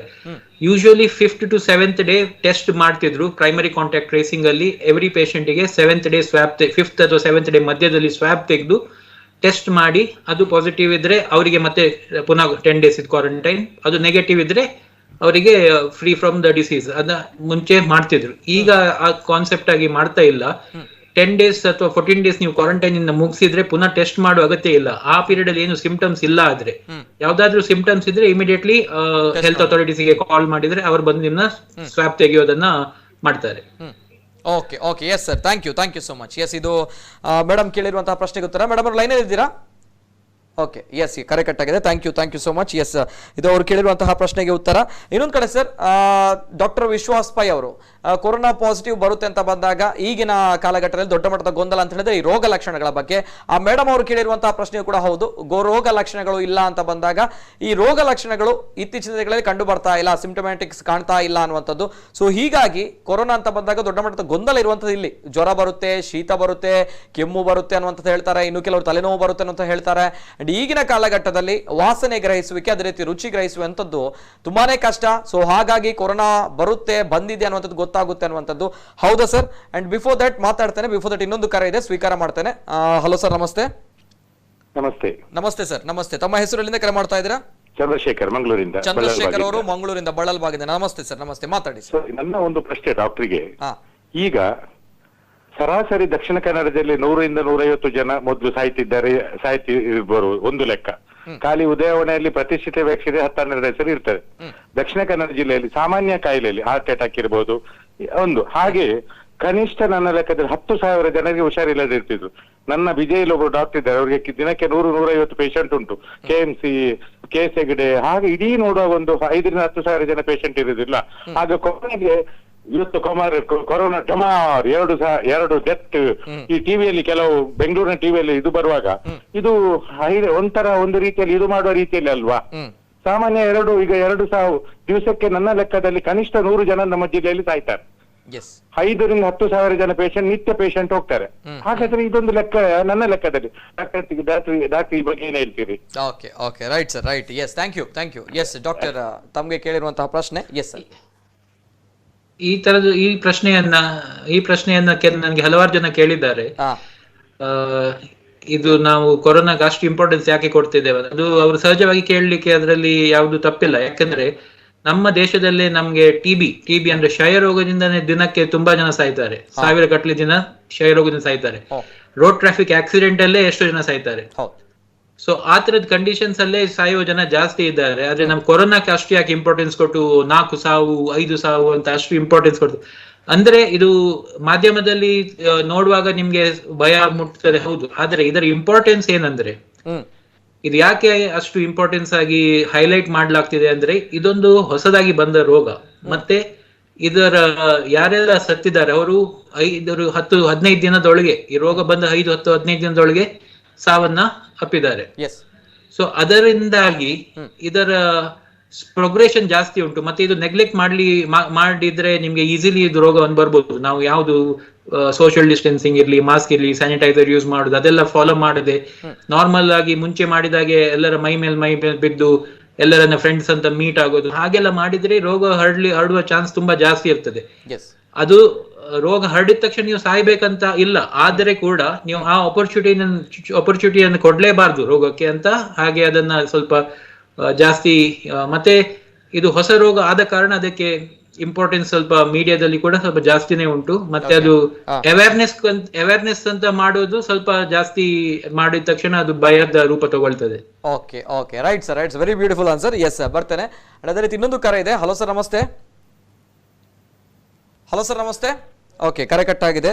ಟಿವಿ ಅಲ್ಲಿ ಮ್ಯೂಟ್ ಮಾಡಿ ಕರೆ ಮಾಡಿದಾಗ. ಎಸ್, ಅದೇ ರೀತಿ ಒಂದು ಪ್ರಶ್ನೆ ಕೇಳಬೇಕು, ಆಗ್ಲಿಂದ ಕೇಳ್ತಾ ಇದ್ದೇನೆ. ಅಂದ್ರೆ ಅನೇಕ ಜನರು ಈ ಸಂದರ್ಭ ಗೊಂದಲದಲ್ಲಿರುವಂತದ್ದು ಬಿಕಾಸ್ ಆಫ್ ಸಿಂಪ್ಟಮ್ಸ್, ಅಂದ್ರೆ ರೋಗ ಲಕ್ಷಣ ಗೊತ್ತಾಗ್ತಾ ಇಲ್ಲ ಅನ್ನುವಂಥದ್ದು. ಡಾಕ್ಟರ್ ಅವರಿಗೆ ಯಾವ ಸಂದರ್ಭ ನಾನು ಕೋವಿಡ್ ಟೆಸ್ಟ್ಗೆ ಹೋಗಬೇಕು, ಕೋವಿಡ್ ಇರಬಹುದು ಅನ್ನುವಂತಹ ಒಂದು ಮೈಂಡ್ ಸೆಟ್ ಬರುತ್ತೆ. ಯಾವ ಸಂದರ್ಭ ತಾವು ಹೋದ್ರಿ ಸರ್? ಯಾವ ಸಂದರ್ಭ ತಮಗೆ ಸ್ವಲ್ಪ ಅನುಮಾನ ಬಂತು, ಗೊಂದಲ ಬಂತು ಅಂತ ಹೇಳಿ? ಎಸ್ ಸರ್, ಜನರು ನೋಡ್ತಾ ಇದ್ದಾರೆ, ವೀಕ್ಷಕರು. ಸೊ ಹಾಗಾಗಿ ತಮ್ಮ ಅನುಭವ. ನನಗೆ ನಿತಿನ್, ಫಸ್ಟಿಗೆ ನನಗೆ ಮೊದಲನೇ ಒಂದಿನ ತಲೆನೋವು ಬಂತಿತ್ತು. ನನಗೆ ನನ್ನ 35 ವರ್ಷದಲ್ಲಿ ನನಗೆ ತಲೆನೋವು ಅಂತೂ ಜಾಸ್ತಿ ಬರ್ಲೇ ಇಲ್ಲ. ಸೊ ಅದಕ್ಕೆ ನಂಗೆ ತಲೆನೋವು ಅಂದ್ರೆ ಏನು ಅಂದ್ರೆ ಜಾಸ್ತಿ ಕಾನ್ಸೆಪ್ಟೇ ಗೊತ್ತಿಲ್ಲ. ಸೊ ಅದು ತಲೆನೋವು ಫಸ್ಟ್ ಟೈಮ್ ಬರುವಾಗ ತುಂಬಾ ಜೋರಾಗಿ ಬಂದಿತ್ತು, ಅನ್ಯೂಶುವಲ್ ಆದೊಂದು ತಲೆನೋವು. ಸೊ ನಾನು ಅದು ಒಂದು ಟ್ಯಾಬ್ಲೆಟ್ ತಗೊಂಡು ಅದನ್ನ ಮಲ್ಗಿ ಎಲ್ಲ ನೋಡಿದೆ. ಸೊ ಯೂಶಲಿ ಒಂದು ಟ್ಯಾಬ್ಲೆಟ್ ಅಲ್ಲಿ ತಲೆನೋವು ಹೋಗ್ತದೆ ಅಂದ್ರೆ ವೆರಿ ಏನಾದ್ರೂ ಒಂದು ಟ್ರಿವಿಯಲ್ ಕಾಸ್ ಇಂದ ಬಂದ ಹೆಡ್ಏಕ್ ಅಂತ ಹಾಗೆ ನೆಗ್ಲೆಕ್ಟ್ ಮಾಡಿದೆ. ನೆಕ್ಸ್ಟ್ ದಿನ ಕೂಡ ಹೇಳುವಾಗ ಸ್ವಲ್ಪ ಬೆನ್ನು ನೋವೆಲ್ಲ ಇತ್ತು, ಕಾಲು ನೋವೆಲ್ಲ ಇತ್ತು. ಆದ್ರೆ ಅದು ಕೂಡ ನಾನು ಮಲ್ಗಿದ್ದು ಮೋಸ್ಟ್ಲಿ ಬೆಡ್ ಅಲ್ಲಿ ಸರಿ ಆಗ್ಲಿಲ್ಲ ಪೊಸಿಷನ್ ಅಂತ ನೋಡಿ ಇನ್ನೊಂದೊಂದು ಮಸಲ್ ರಿಲ್ಯಾಕ್ಸನ್ ಟ್ಯಾಬ್ಲೆಟ್ ತಗೊಂಡು ಅದು ಕೂಡ ಒಂದ್ ದಿನದಲ್ಲಿ ಹೋಯ್ತು. ಸೊ ಅದು ಆ ಟೈಮ್ ಅಲ್ಲಿ 2 ದಿನದಲ್ಲಿ ನಾನು ಇದು ಕೊರೋನಾ ಆಗ್ಬಹುದಾ ಅಂತ ಒಂದು ಆಲೋಚನೆ ಕೂಡ ಮನಸ್ಸಿಗೆ ಬರ್ಲಿಲ್ಲ. ಯಾಕಂದ್ರೆ ನಮ್ಗೆ ಯೂಶಲಿ ನಾವು ಅಸೋಸಿಯೇಟ್ ಮಾಡೋದು ಕೊರೋನಾ ಅಂದ್ರೆ ಮೂಗಿದ ಸಿಂಪ್ಟಮ್ ಇರ್ತದೆ, ಗಂಟ್ಲು ನೋವು ಇರ್ತದೆ, ಗಂಟ್ಲಿಗೆ ಜ್ವರ ಇರ್ತದೆ ಮೇನ್ಲಿ. ಸೊ ಅದೆಲ್ಲ ಏನ್ ಇರ್ಲಿಲ್ಲ. ಬೆನ್ನು ಬಂದಾಗ ಸ್ವಲ್ಪ ಜ್ವರ ಇತ್ತು. ಸೊ ಅದು ಟ್ಯಾಬ್ಲೆಟ್ ಒಂದಿಗೆ ಹೋಗಿತ್ತು. ನಾನು ನೋವಿಂದ ಜ್ವರ ಬರ್ತದೆ ಸೊ ಅದರಿಂದ ಅಂತ ಅಸೋಸಿಯೇಟ್ ಮಾಡಿ ನೆಗ್ಲೆಕ್ಟ್ ಮಾಡಿದೆ ಫಸ್ಟ್ ಸೆಕೆಂಡ್ ಡೇ ಅಲ್ಲ. ಅದರ ನಂತರ 2 ದಿನ ನಾನು ನಾರ್ಮಲ್ ಆಗಿದ್ದೆ, ಏನು ಸಿಂಪ್ಟಮ್ಸ್ ಇಲ್ಲ. ನಾರ್ಮಲ್ ಅಂದ್ರೆ ಅಬ್ಸಲ್ಯೂಟ್ಲಿ ನಾರ್ಮಲ್. 4ನೇ ದಿನ ಆಗುವಾಗ ನನಗೆ ಸ್ನಾನ ಮಾಡುವಾಗ ನಂದು ಬಾಡಿ ವಾಶ್ ಇದು ಸ್ಮೆಲ್ ಬರ್ಲಿಲ್ಲ. ಯೂಶಲಿ ತುಂಬಾ ಸ್ಟ್ರಾಂಗ್ ಆದ ಅದು ಪರ್ಫ್ಯೂಮ್ ಸ್ಮೆಲ್ ಅದು, ಆದ್ರೆ ಅದು ಬರ್ತಾ ಇರ್ಲಿಲ್ಲ. ಇದೇನಾಯ್ತು, ನಂದು ಸೋಪ್ ಬಿನಿ ಓಲ್ಡ್ ಆಯ್ತಾ ಅಂತ ಪುನಃ 2-3 ಅಂಶ ತಗೊಂಡು ಸ್ಮೆಲ್ ಮಾಡಿದ್ರು ಅದು ಸ್ಮೆಲ್ ಬರ್ತಾ ಇಲ್ಲ. ಆವಾಗ ನನಗೆ ಸ್ವಲ್ಪ ತಲೆಯಲ್ಲಿ ಓಡಿತು, ಇದೆಂತದ್ದು ನನಗೆ ಸ್ಮೆಲ್ ಬರ್ತಾ ಇಲ್ಲ. ಯಾಕಂದ್ರೆ ಸ್ಮೆಲ್ ಬರದೇ ಇರೋದು one of the common symptoms in this disease. ಕೊರೋನಾದಲ್ಲಿ ಕಂಡು ಬಂದಂತ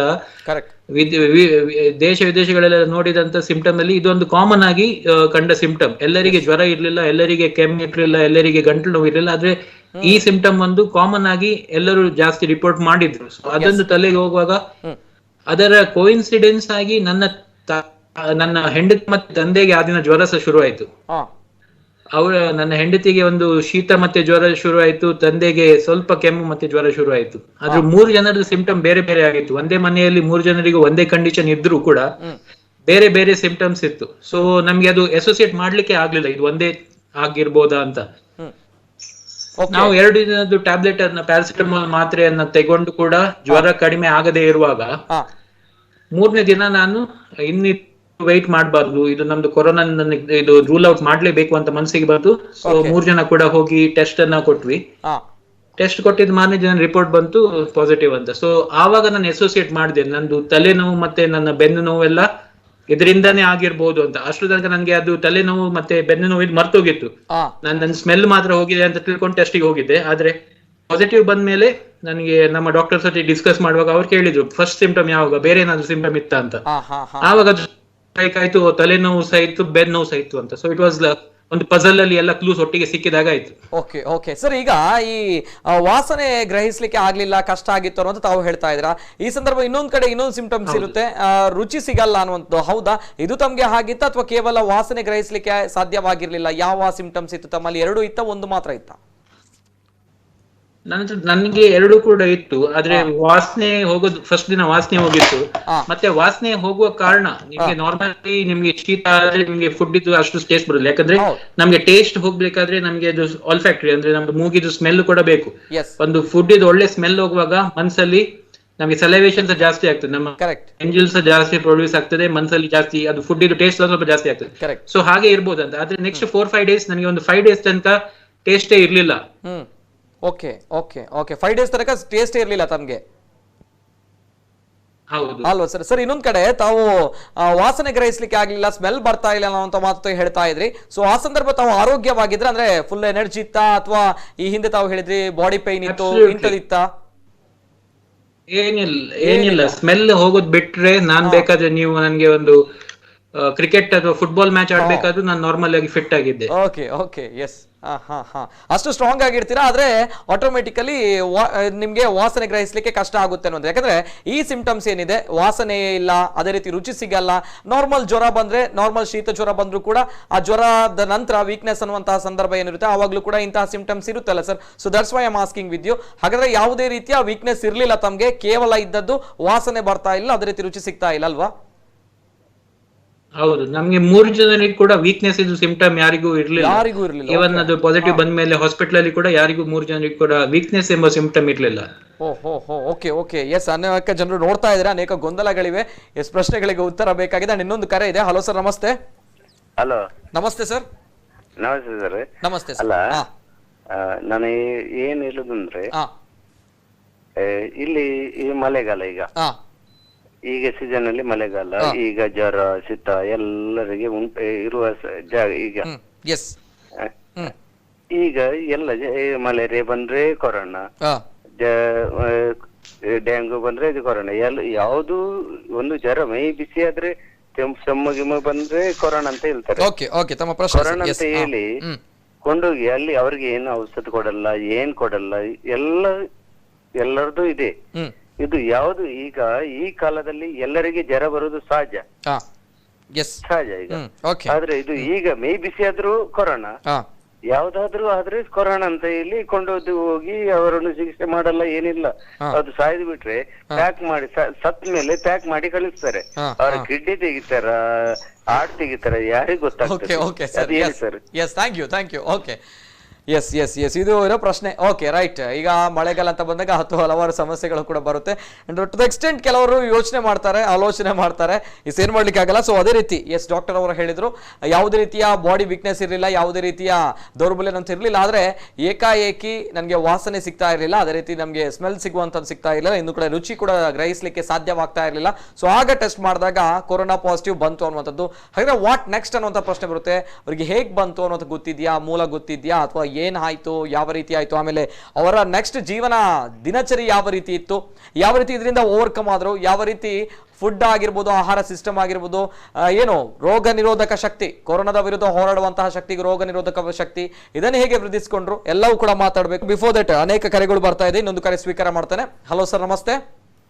ಹಲೋ ಸರ್, ನಮಸ್ತೆ. ನಮಸ್ತೆ ಮೇಡಮ್, ನಮಸ್ತೆ. ತಮ್ಮ ಹೆಸರು, ಎಲ್ಲಿಂದ ಕರೆ ಮಾಡ್ತಾ ಇದ್ದೀರಾ? ನಾನು ಪವಿತ್ರ ಅಂತ ಹೇಳಿ, ಕೆಸಿ ರೋಡಿಂದಲೇ. ಪವಿತ್ರ ಅವರು ಕೆಸಿ ರೋಡಿಂದ. ನಮಸ್ತೆ ಮೇಡಮ್, ಮಾತಾಡಿ ಪವಿತ್ರ ಅವರ. ಕೊರೋನಾ ಲಕ್ಷಣ ಅಂದ್ರೆ, ಈಗ ನಮ್ಮ ಮನೆ ಹತ್ತಿರ ಒಬ್ರು ಕೆಎಂಸಿ ಇದು ಸ್ಟಾಫ್ ಅವರು, ಅವರಿಗೆ 8 ತಾರೀಕಿಗೆ ಜ್ವರ ಬಂದಿತ್ತು. ರಾತ್ರಿ ಮಾತ್ರ ಜ್ವರ ಬಂದಿತ್ತು, ಮಾರ್ನಿಂಗ್ ಅವರು ಹುಷಾರಿದ್ದಾರೆ.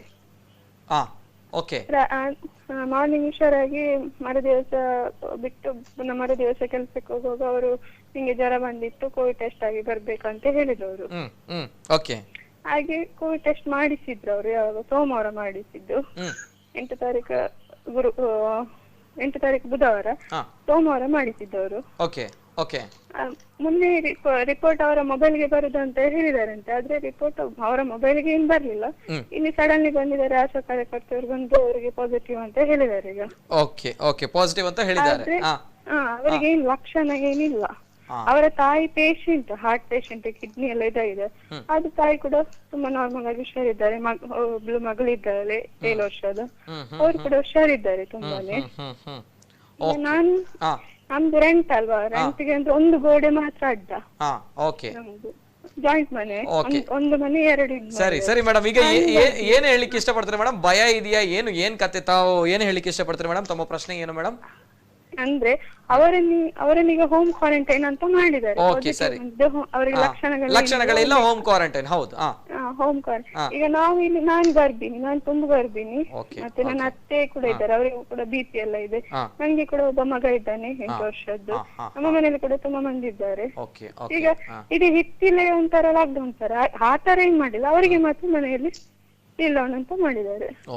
ಮನೆ ಇದು ಈಗ ನಮ್ಗೆ ಅಂದ್ರೆ ನಾವೇನ್ ಮಾಡ್ಬೇಕು ಅಂದ್ರೆ ನಾವು ಈಗ ಎಂತ ಟೆಸ್ಟ್ ನಮ್ಗೆ ಏನ್ ಲಕ್ಷಣಗಳಿಲ್ಲ, ನಾವು ಕೂಡ ಹೋಗಿ ಟೆಸ್ಟ್ ಮಾಡಿದ್ರೆ ಅದು ಪಾಸಿಟಿವ್ ಅಂತಲೇ ಬರ್ತದೆ ಅಲ್ವಾ? ಎಸ್ ಮೇಡಮ್, ರೋಗ ಲಕ್ಷಣಗಳಿಲ್ಲ ಅಂತ ಬಂದಾಗ ತಾವು ಆರೋಗ್ಯವಾಗಿರ್ತೀರಾ ಅನ್ನುವಂತಂದ್ರೆ ನಮ್ಮ ದೇಹಕ್ಕೆ ಕೊರೋನಾ ಬಂದು ಹೋಗಿರಬಹುದು, ನಾವು ಆರೋಗ್ಯವಾಗಿದ್ರೆ ನಮ್ಮ ದೇಹದಲ್ಲಿ ರೋಗ ನಿರೋಧಕ ಶಕ್ತಿ ಇದ್ರೆ ವೈರಸ್ ಅನ್ನೋದು ಏನಿದೆ ತಾನಾಗಿಯೇ ಬಂದು ದೇಹದಿಂದ ತಾನಾಗಿ ಹೋಗುವಂತಹ ಒಂದು ಇದು ಪ್ರಕ್ರಿಯೆ ಈ ಒಂದು ಕೊರೋನಾ ಅಂತ ಬಂದಾಗ. If I am not wrong, doctor explain ಮಾಡ್ತಾರೆ. ಡಾಕ್ಟರ್ ಏನ್ ಹೇಳ್ತೀರಾ?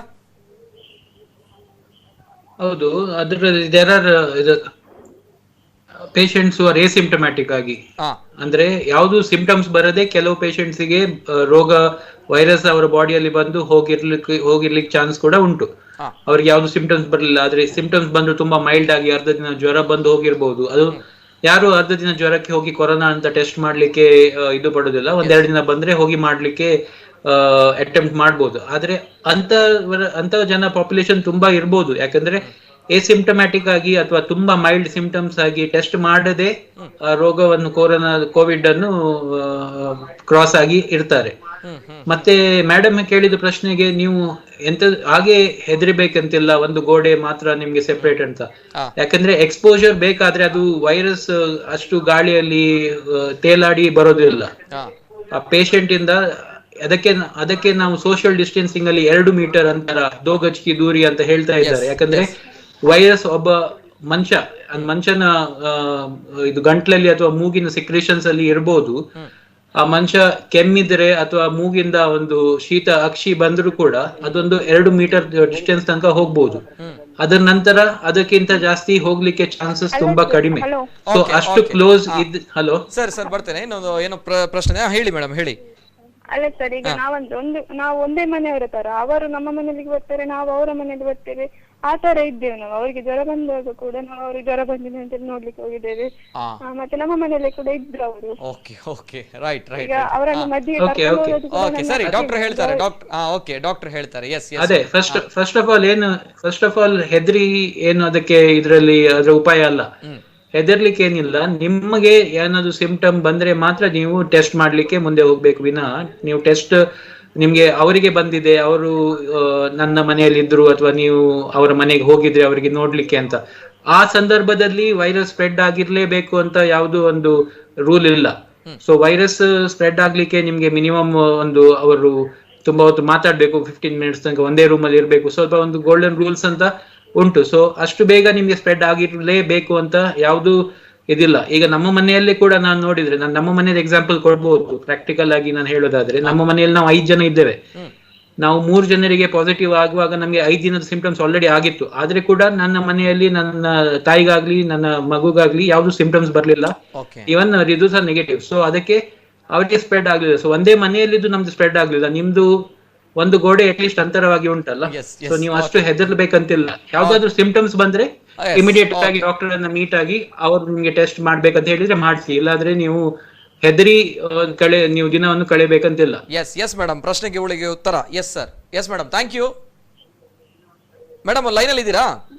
ಇಲ್ಲ ಸರ್, ನಮ್ಗೆ ಭಯ ಏನಿಲ್ಲ. ಅಂದ್ರೆ ನಾವು ಅದಕ್ಕೆ ಬೇಕಾದ ಜಾಗೃತೆ ಎಲ್ಲ ಮಾಡ್ತೇವೆ, ಬಿಸಿ ನೀರು ನಮ್ಗೆ ಅವ್ರಿಗೆ ಪಾಸಿಟಿವ್ ಬಂತಲ್ಲ ಅದೊಂಥರ ಆಗ್ತಾರೆ. ಅಂದ್ರೆ ಅವ್ರಿಗೆ ಯಾವ್ದು ಸಿಂಪ್ಟಮೇ ಇಲ್ಲ.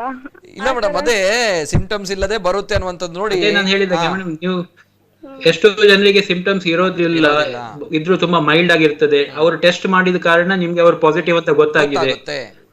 ಅವರಿಗೆ ಅದೇ ಟೆಸ್ಟ್ ಮಾಡಿಸದೆ ಇದ್ದಿದ್ರೆ ಅವರು ಇನ್ನೂ ನಿಮ್ಮ ಮನೆಯಲ್ಲಿ ಇವತ್ತು ಬರ್ತಿದ್ರು, ಇವತ್ತು ನಿಮ್ಗೆ ಸ್ಪ್ರೆಡ್ ಆಗೋ ಚಾನ್ಸ್ ಜಾಸ್ತಿ ಇರ್ತಿತ್ತು.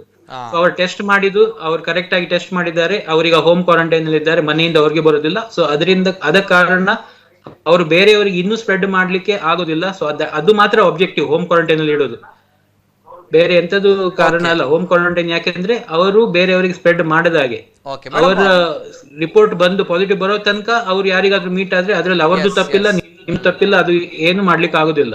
ಮೇಡಮ್ ಸ್ವಲ್ಪ ಈ ಸಂದರ್ಭ ತಾವೆಲ್ಲರೂ ಕೂಡ ಧನಾತ್ಮಕವಾಗಿ ಥಿಂಕ್ ಮಾಡ್ಬೇಕು, ಸ್ವಲ್ಪ ಭಯ ಇರಬಾರ್ದು, ಮನೋಸ್ಥೈರ್ಯದಿಂದ ಆತ್ಮವಿಶ್ವಾಸದಿಂದ ನಾವು ಒಂದೇ ಮನೆಯವ್ರ ತರ ಇದ್ದೇವೆ ಅಲ್ವಾ. ಸರಿ, ಗೊತ್ತಾಯ್ತು. ಈಗ ಅದೇ ಡಾಕ್ಟರ್ ಹೇಳಿದ್ರಲ್ಲ, ಅಂದ್ರೆ ನಮ್ಮ ದೇಹದಲ್ಲಿ ಶಕ್ತಿ ಇದ್ರೆ, ರೋಗ ನಿರೋಧಕ ಶಕ್ತಿ ಇದ್ರೆ, ಅಂಡ್ ನಾವು ಸರಿಯಾಗಿದ್ದೇವೆ, ಯಾವ್ದೇ ರೀತಿ ರೋಗ ಲಕ್ಷಣ ಇಲ್ಲ ಅಂತ ಬಂದಾಗ ನಾವು ಆರೋಗ್ಯವಾಗಿದ್ದೇವೆ ಅನ್ನುವಂಥದ್ದೇ ಅರ್ಥ. ಓಕೆ, ಯಾವುದೇ ರೀತಿಯ ಸಮಸ್ಯೆ ಇಲ್ಲ. ಇಫ್ ಹೇಳಿ ಹೇಳಿ. ಅವಶ್ಯಕತೆ ಏನಿಲ್ಲ ಅಲ್ವಾ ನಮ್ಗೆ? ಯಾರ್ದು ಬಲವಂತ ಯಾರಾದ್ರೂ ನೀವು ಕೂಡ ಎಲ್ಲರೂ ಟೆಸ್ಟ್ ಇಲ್ಲ ಇಲ್ಲ ಇಲ್ಲ ಇಲ್ಲ ಯಾರು ಮಾಡಲ್ಲ. ಯಾರು ಬಲವಂತವಾಗಿ ಟೆಸ್ಟ್ ಮಾಡಿಸ್ಬೇಕು ಅನ್ನುವಂಥದ್ದು ಯಾರು ಕೂಡ ಹೇಳಲ್ಲ. ಓಕೆ, ತಾವು ಆರೋಗ್ಯವಾಗಿರಿ ಅಂಡ್ ಟೆನ್ಷನ್ ಮಾಡ್ಕೊಳ್ಬೇಡಿ ಅಷ್ಟೇ. ನಾವು ಯಾವತ್ತು ಟೆನ್ಷನ್ ಮಾಡ್ಕೊಂಡ್ರೆ, ಈ ವಿಚಾರದಲ್ಲಿ ನಾವು ಟೆನ್ಷನ್ ಮಾಡ್ಕೊಂಡ್ರೆ ತುಂಬಾನೇ ಕಷ್ಟ ಇದೆ. ಯಾವತ್ತು ಕೂಡ ಈ ಸಂದರ್ಭಗಳಲ್ಲಿ ನಾವು ಟೆನ್ಷನ್ ಮಾಡ್ಕೊಳ್ಬಾರ್ದು. ಆತ್ಮವಿಶ್ವಾಸದಿಂದ ಧೈರ್ಯದಿಂದ ಇರಬೇಕು. ಎಲ್ಲವೂ ಕೂಡ ಸರಿಯಾಗುತ್ತೆ ಮೇಡಮ್. ಓಕೆ, ಗೊತ್ತಿದೆಯಲ್ಲ ಈಗ ನಾನು ನಂಗೆ ಈಗ ಟೆಸ್ಟ್ ಗೆಲ್ಲ ಹೋಗ್ಬೇಕಾಗ ಅಲ್ಲಿ ವಿಚಾರಿಸ್ತಾರೆ. ಆಗ ನಮ್ಗೆ ನಿಜ ಹೇಳ್ಬೇಕಂತ ಗೊತ್ತಾಗುದಿಲ್ಲ. ಅಂದ್ರೆ ಹೇಳದಿದ್ರು ಪ್ರಾಬ್ಲಮ್, ಹೇಳಿದ್ರು ಪ್ರಾಬ್ಲಮ್ ಅಲ್ಲಿ ನಮ್ಮನ್ನು ಮತ್ತೆ ಟೆಸ್ಟ್ ಮಾಡಲ್ಲ ಅವರ. ಸರಿ ಸರಿ ಸರ್, ಅವರು ತುಂಬಾನೇ ಪ್ಯಾನಿಕ್ ಆಗಿದ್ದಾರೆ. ಅವರ ಮಾತುಗಳು ತಮ್ಗೆ ಅರ್ಥ ಆಗ್ತಾ ಇದೆ, ಏನ್ ಹೇಳ್ತಾ ಇದ್ದಾರೆ ಅನ್ನುವಂಥದ್ದು. ಗರ್ಭಿಣಿ ಬೇರೆ ಇದ್ದಾರೆ. ಗರ್ಭಿಣಿ ಅಲ್ಲ ಮೇಡಮ್ ತಾವು? ಗರ್ಭಿಣಿ ಬೇರೆ ಇದ್ದಾರೆ. ಸೊ ಹಾಗಾಗಿ ಅವರಿಗೆ ಸ್ವಲ್ಪ ಭಯ ಇದೆ, ಪ್ಯಾನಿಕ್ ಆಗ್ತಾ ಇದ್ದಾರೆ. ಹೊರಗಡೆ ಹೋದಾಗ, ಟೆಸ್ಟಿಂಗ್ ಹೋದಾಗ ಅವಾಗ ಹೇಳ್ಬೇಕಾಗುತ್ತಾ ಹೇಳ್ಬಾರ್ದಾ ಏನ್ ಕತೆ ಅಂತ ಕೇಳ್ತಾ ಇದ್ದಾರೆ ಗರ್ಭಿಣಿಯ ಸಂದರ್ಭಗಳಲ್ಲಿ. ಎಸ್, ಅಲ್ಲ ಇದರಲ್ಲಿ ನಿಮ್ಗೆ ಏನು ಅಡಗಿಸಿರುವಂತ ವಿಷಯ ಇಲ್ಲ. ನೀವು ನಿಮ್ಮ ಮನೆ ಹತ್ರದವರು ಪಾಸಿಟಿವ್ ಆಗಿದ್ದಾರೆ, ಅವ್ರು ಕೇಳುವಾಗ ಪ್ರಶ್ನೆಗೆ ಉತ್ತರ ನೀವು ನಿಜವಾಗಿ ಹೇಳ್ಬೇಕು. ಯಾಕಂದ್ರೆ ಇದು ನಮ್ದು ಸುಳ್ಳು ಹೇಳುವ ಪ್ರಶ್ನೆ ಇಲ್ಲ. ಇನ್ನೊಂದು, ನಿಮ್ಗೆ ಗರ್ಭಿಣಿ ಆಗಿ ನೀವು ಹಾಸ್ಪಿಟ್ಲಿಗೆ ನೀವೀಗ ಸ್ವಲ್ಪ ದಿನಗಳ ಡೆಲಿವರಿಗೆ ಹೋದ್ರು ಕೂಡ ಈಗ ಎಲ್ಲಾ ಪೇಷಂಟ್ಸ್ಗೆ ಟೆಸ್ಟ್, ಕೋವಿಡ್ ಟೆಸ್ಟ್ ಅನ್ನ ಮಾಡ್ತಾರೆ. ಅದೊಂದು ಪ್ರೋಟೋಕಾಲ್ ಆಗಿದೆ. ಯಾಕಂದ್ರೆ ಎಷ್ಟೋ ಯಾವುದೂ ತೊಂದರೆ ಇಲ್ಲದೆ ಬಂದು ಸರ್ಜರಿಗೆ ಅಥವಾ ಡೆಲಿವರಿಗೆ ಬಂದವರು ಕೂಡ ಟೆಸ್ಟ್ ಮಾಡುವಾಗ ಪಾಸಿಟಿವ್ ಅಂತ ಬಂದಿದೆ. ಅದು ಮಾಡೋದು ನಿಮಗೋಸ್ಕರ, ಮತ್ತೆ ನಿಮಗೆ ಡೆಲಿವರಿ ಮಾಡಿಸುವಂತ ಡಾಕ್ಟರ್ಗಳಾಗ್ಲಿ, ನಿಮ್ಗೆ ಕೇರ್ ಕೊಡುವಂತ ಸಿಸ್ಟರ್ಗಳಾಗ್ಲಿ, ನಿಮ್ಮ ಫ್ಯಾಮಿಲಿಯವರಿಗಾಗ್ಲಿ, ಅವರಿಗೆ ಅವರ ಸೇಫ್ಟಿಗೋಸ್ಕರನೇ, ಎಲ್ಲರ ಸೇಫ್ಟಿಗೋಸ್ಕರನೇ ಇದು ಟೆಸ್ಟ್ ಮಾಡ್ತಾರೆ. ಸೊ ಅದು ನಿಮ್ಗೆ ಟೆಸ್ಟ್ ಮಾಡಿನೇ ಅವರು ನಿಮ್ಗೆ ಡೆಲಿವರಿ ಕೂಡ ಮಾಡ್ತಾರೆ. ಟೆಸ್ಟ್ ಪಾಸಿಟಿವ್ ಬರೋದು ಬೇಡ.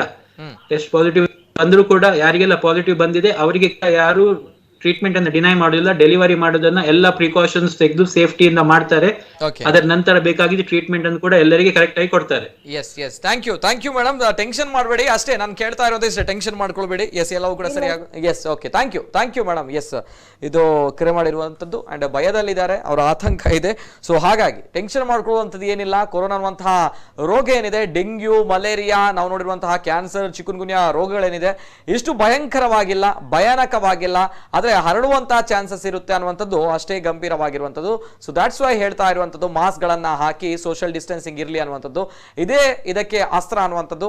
ಇನ್ನೊಂದ್ ಕಡೆ ಏನು ಭಯಂಕರವಾಗಿರುವಂತಹ ರೋಗ ಲಕ್ಷಣಗಳು ಇಲ್ವೇ ಇಲ್ಲ ಕೊರೋನಾದಲ್ಲಿ ಅಂತ ಬಂದಾಗ ನಾವು ಅಸಡ್ಡೆಯೂ ಕೂಡ ಮಾಡಬಾರ್ದು, ಸ್ವಲ್ಪ ಜಾಗ್ರತೆಯಿಂದ ಇರಬೇಕಾಗುತ್ತೆ. ಅಂಡ್ ಇನ್ನೊಂದು ಕರೆ ಸ್ವೀಕಾರ ಮಾಡ್ತೇನೆ ಸರ್, ಅನೇಕ ಕರೆಗಳು ಬರ್ತಾ ಇದೆ. ಇನ್ನೊಂದು ಕರೆ ಸ್ವೀಕಾರ ಮಾಡ್ತೇನೆ. ಹಲೋ ಸರ್, ನಮಸ್ತೆ. ನಮಸ್ತೆ ಸರ್. ನಮಸ್ತೆ ಸರ್, ತಮ್ಮ ಹೆಸರು ಎಲ್ಲಿಂದ ಕರೆ ಮಾಡ್ತಾ ಇದ್ದೀರಾ? ರತನ್ ಅಂತ ಹೇಳಿ, ಬಿಸಿ ರೋಡಿಂದ ರತನ್ ಅವರು. ನಮಸ್ತೆ ರತನ್ ಅವರೇ, ಮಾತಾಡಿ ಸರ್, ಮಾತಾಡಿ. ತಮ್ಮ ಪ್ರಶ್ನೆ. ಉಸಿರಾಟದ ತೊಂದರೆ ಅಂತ ಹೇಳ್ತಾರಲ್ಲ ಸರ್, ಉಸಿರಾಟ ತೊಂದರೆ ಅಂತ ಹೇಳಿ ಅದ್ರ ಬಗ್ಗೆ ಎಕ್ಸ್ಪ್ಲನೇಷನ್ ಯಾವ್ದ್ರಲ್ಲಿ ಕೂಡ ಬರ್ಲಿಲ್ಲ ಅಂತ ಹೇಳಿ ಕಾಣ್ತದೆ. ಅದು ಎಲ್ರಿಗೂ ಬರ್ತದಲ್ಲ, ಈ ಕೆಮ್ಮು ಜೋರಾಗಿ ಮತ್ತೆ ಉಸಿರಾಟ ತೊಂದರೆ ಆಗುದಲ್ಲ, ಹೀಗೆ ನೇರವಾಗಿ ಉಸಿರಾಟ ತೊಂದರೆ ಬರ್ತದ? ಈ ಉಸಿರಾಟ ತೊಂದರೆ ಅಂತ ಹೇಳಿದ್ರೆ ಏನು ಸರ್? ಓಕೆ, ಉಸಿರಾಟ ತೊಂದರೆ ಅಂದ್ರೆ ಏನು ಅನ್ನೋದು ತಾವು ಹೇಳ್ತಾ ಇದ್ದಾರೆ. Yes sir, thank you Ratan ಅವರೇ. Yes sir. ರತನ್ ಅವರೇ, ಉಸಿರಾಟದ ತೊಂದರೆ ಅಂದ್ರೆ ಇದು ಎಲ್ಲಾ ಪೇಷಂಟ್ಸ್ ಅಲ್ಲಿ ಕಂಡು ಬಂದಿಲ್ಲ. ಮೊದಲನೇದಾಗಿ ಎಲ್ಲರೂ ಇದು ಕೋವಿಡ್ ಬಂದ ತಕ್ಷಣ ಎಲ್ಲರಿಗೆ ಉಸಿರಾಟದ ತೊಂದರೆ ಆಗ್ತದೆ, ನಿಮ್ಗೆ ಕೆಮ್ಮು ತುಂಬಾ ಇರ್ತದೆ ಅನ್ನೋದು ಸುಳ್ಳು. ಯಾಕಂದ್ರೆ ಎಲ್ಲಾ ಪೇಷಂಟ್ಸ್ ಅಲ್ಲಿ ಇದು ಕಂಡು ಬಂದಿಲ್ಲ. ಈಗ ನಮ್ಮ ಮನೆಯಲ್ಲಿ 3 ಜನರಲ್ಲಿ ಯಾರಿಗೂ ಉಸಿರಾಟದ ತೊಂದರೆ ಕೂಡ ಬರ್ಲಿಲ್ಲ. ತಂದೆಗೆ ಮಾತ್ರ ಸ್ವಲ್ಪ ಕೆಮ್ಮಿತ್ತು. ಅದು ಬಿಟ್ರೆ ಅದಿಲ್ಲ. ಯಾರಿಗೆ ಉಸಿರಾಟ ತೊಂದರೆ ಇರ್ತದೆ ಮತ್ತೆ ಕೆಮ್ಮು ಯಾವ ತರದ್ ಇರ್ತದೆ ಅಂದ್ರೆ, ಇದರಲ್ಲಿ ಜಾಸ್ತಿ ಜನರಿಗೆ ಡ್ರೈ ಕಾಫ್ ಅಂತ ನೋಡಿದ. ಡ್ರೈ ಕಾಫ್ ಅಂದ್ರೆ ಒಣ ಕೆಮ್ಮು, ಅಂದ್ರೆ ಜಾಸ್ತಿ ಯಾವ್ದು ಕೆಮ್ಮಿದ್ರು ಯಾವ್ದು ಕಫ ಹೊರಗೆ ಬರದಂತದ್ದು. ಮತ್ತೆ ಉಸಿರಾಟದ ತೊಂದರೆ ಎಸ್ಪೆಷಲಿ ಬ್ರೆತ್ಲೆಸ್ನೆಸ್ ಆನ್ ಎಕ್ಸರ್ಷನ್ ಅನ್ನ ರಿಪೋರ್ಟ್ ಆಗಿದೆ. ಅಂದ್ರೆ ಸ್ವಲ್ಪ ನೀವು 4-5 ಮೆಟ್ಲು ಹೇಳುವಾಗ ನಿಮ್ಗೆ ಅಷ್ಟು ಕಂಫರ್ಟೇಬಲ್ ಆಗೋದಿಲ್ಲ, ಯಾವ್ದೋ ಒಂದ್ ಸ್ವಲ್ಪ ದಮ್ಮು ಕಟ್ಟಿದಾಗೆ ಆಗೋದು.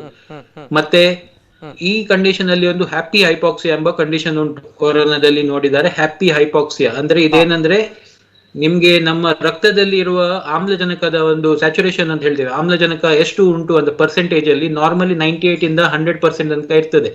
ಅಪ್ ಟು 95 ತನಕ ಇದ್ರೂ ಪರವಾಗಿಲ್ಲ. ಆದ್ರೆ ಕೊರೋನಾದಲ್ಲಿ ನೋಡಿದ್ದಾರೆ ಏನಂದ್ರೆ, ಕೊರೋನಾ ರೋಗ ಬಂದು ಪೇಷಂಟ್ ಗೆ ಗೊತ್ತಾಗೋದಿಲ್ಲ, ಅವರಿಗೆ ಉಸಿರಾಟದ ತೊಂದರೆ ಇರೋದಿಲ್ಲ. ಸೊ 95% ಇರೋ ಆಕ್ಸಿಜನ್ ಕಡಿಮೆ ಆಗಿ ಈವನ್ 60-70% ಬಂದ್ರೂ ಕೂಡ ನಾರ್ಮಲಿ ಆ ಕಂಡೀಷನ್ಸ್ ಅಲ್ಲಿ 90%, 80% ಬರುವಾಗ ನಾರ್ಮಲಿ ತುಂಬಾ ಕಷ್ಟ ಆಗ್ತದೆ ಪೇಷಂಟ್ಸ್ಗೆ, ಅಂದ್ರೆ ಜನರಿಗೆ. ಅವರಿಗೆ ಉಸಿರಾಡ್ಲಿಕ್ಕೆ ಕಷ್ಟ ಆಗೋದು, ಮತ್ತೆ ಫೇಂಟ್ ಆಗ್ಬೋದು, ಎಚ್ಚರ ತಪ್ಪಿ ಬೀಳೋದು, ಆ ತರದ್ದು ಸಿಂಪ್ಟಮ್ಸ್ ಇರ್ತದೆ. ಆದ್ರೆ ಈ ಕೊರೋನಾದಲ್ಲಿ ಹ್ಯಾಪಿ ಹೈಪಾಕ್ಸಿಯಾ ಅಂದ್ರೆ ನೀವು 60% ಬಂದ್ರು ಆಕ್ಸಿಜನ್ ಕೂಡ ಪೇಷಂಟ್ ಹ್ಯಾಪಿ ಆಗಿದ್ದಾರೆ ಅಂದ್ರೆ ಅವರಿಗೆ ಎಂತದ್ದು ಸಿಂಪ್ಟಮ್ಸ್ ಇರೋದಿಲ್ಲ. ಸೊ ಅದೊಂದು ವೆರಿ ವೆರಿ ಇಂಪಾರ್ಟೆಂಟ್ ಆಗಿ ಇದ್ರಲ್ಲಿ ನೋಡಿ ಬಂದಿದೆ. ಸೊ ಹ್ಯಾಪಿ ಹೈಪಾಕ್ಸಿಯಾ ಇರುವ ಕಾರಣ ಅದಕ್ಕೆ ಇಂಪಾರ್ಟೆಂಟ್ ಆಗಿ ಎಸ್ಪೆಷಲಿ ಈಗ ಹೋಮ್ ಕ್ವಾರಂಟೈನ್ ಅಲ್ಲಿ ಪಲ್ಸ್ ಆಕ್ಸಿಮೀಟರ್ ಅಂತ ಇನ್ಸ್ಟ್ರೂಮೆಂಟ್ ಕೇಳಿರ್ಬೋದು. ಈಗ ಲಾಸ್ಟ್ ಒಂದು ಸ್ವಲ್ಪ ದಿನದಲ್ಲಿ ತುಂಬಾ ಪೇಪರ್ ಅಲ್ಲಿ ಬಂದಿದೆ. ಪಲ್ಸ್ ಆಕ್ಸಿಮೀಟರ್ ಅಲ್ಲಿ ಅದು ಒಂದು ಚಿಕ್ಕ ಒಂದು ಮೆಷಿನ್ ಕೈಗೆ ಹಾಕಿದ ತಕ್ಷಣ ನಿಮ್ಗೆ ಆಕ್ಸಿಜನ್ ಸ್ಯಾಚುರೇಷನ್ ಎಷ್ಟು ಉಂಟು ಅಂತ ತೋರಿಸ್ತದೆ.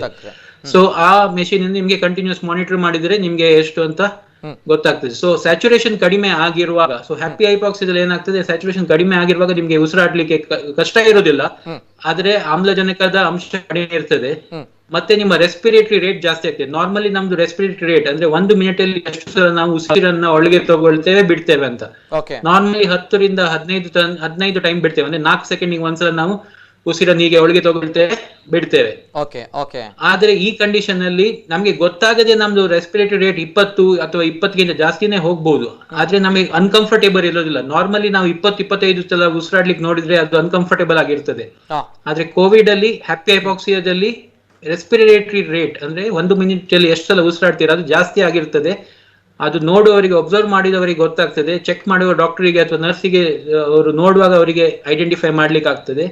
ಸೊ ಆ ತರದ ಪಾಯಿಂಟ್ಸ್ ಅನ್ನ ನೋಡ್ಬೇಕಾಗ್ತದೆ. ಈ ಸಂದರ್ಭ ಉಸಿರಾಟದ ತೊಂದರೆ ಅಲ್ವಾ ಸರ್? ಈ ಸಂದರ್ಭ ಕಡಿಮೆ ಇದ್ದವರಿಗೆ ಓಕೆ ಸರಿ ಸರ್, ಬರ್ತೇನೆ. ಅನೇಕ ಕರೆಗಳು ಬರ್ತಾ ಇದೆ ಅಂಡ್ ಬಿಫೋರ್ ದಟ್ ತಮ್ಮ ಜೊತೆ ಕೂಡ ನಾನು ಮಾತಾಡ್ಬೇಕಾಗುತ್ತೆ.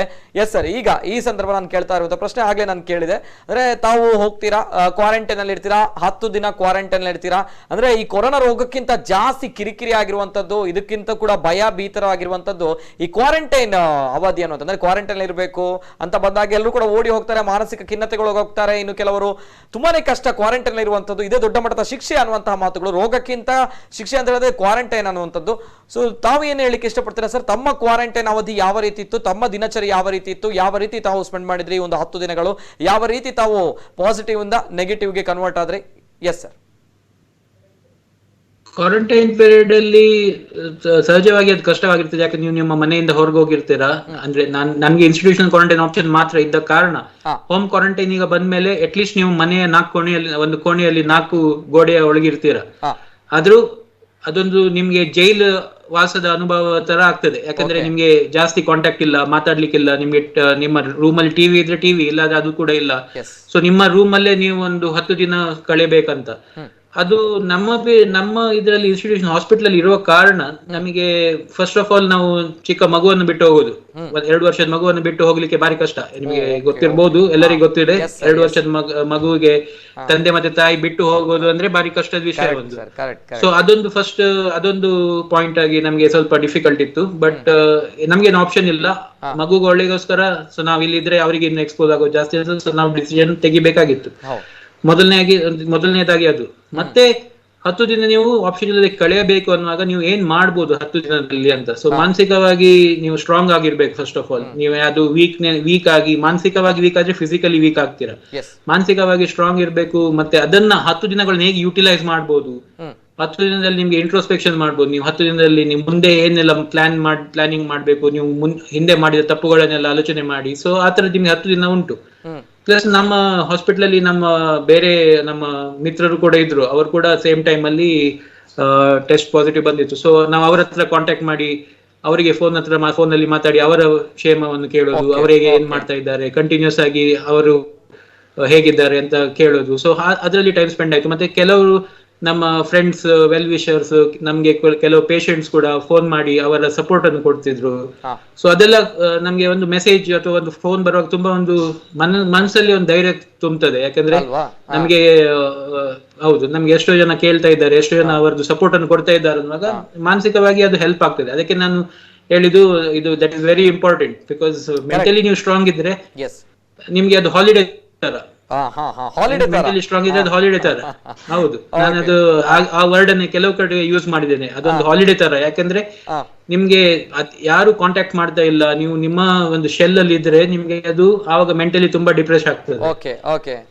ಸೊ ಬೇರೆಯವರೆಲ್ಲ ಸಪೋರ್ಟ್ ಮಾಡುವಾಗ ನೀನ್ ಹೆದರ್ಬೇಡ ನಾನಿದ್ದೇನೆ ಏನಾಗೋದಿಲ್ಲ, ಹೀಗೆ ಒಂದು 4 ಮಾತಾಡುವಾಗ ನಿಮ್ಗೆ ಎಷ್ಟೋ ಕಾನ್ಫಿಡೆನ್ಸ್ ಸಿಗ್ತದೆ. ಆ ಕಾನ್ಫಿಡೆನ್ಸ್ ಅಲ್ಲಿ ನಿಮ್ಗೆ ಏನ್ ಬೇಕಾದ್ರೂ ಎದುರಿಸುವ ಒಂದು ಛಲ ಬರ್ತದೆ. S sir beautiful. ಈ ಸಂದರ್ಭ ಹಾಲಿಡೇಸ್ ತರ ಎಂಜಾಯ್ ಮಾಡ್ಬೇಕು, ಯಾವುದೇ ರೀತಿಯ ನೆಗೆಟಿವ್ ಥಾಟ್ಸ್ ಗಳು ತಲೆಯಲ್ಲಿ ಇರಬಾರ್ದು. ನಾವು ನೆಗೆಟಿವ್ ಥಾಟ್ಸ್ ಬರದೆ ಪಾಸಿಟಿವ್ ಆಗಿ ಆ ಟೈಮ್ ಅನ್ನ ನೀವು ಹೇಗೂ ಪಾಸಿಟಿವ್ ಆಗಿದ್ದೀರಾ, ಕೋವಿಡ್ ನೀವು ಎಷ್ಟು ಮೆಂಟಲಿ ಇನ್ನೆಷ್ಟು ಪಾಸಿಟಿವ್ ಆಗೋದ್ರಿಂದ ಇಂಪಾರ್ಟೆಂಟ್ ಅಲ್ವಾ? S sir beautiful. Yes sir ಬರ್ತೀನಿ. ಇನ್ನೊಂದು ಕರೆ ಇದೆ.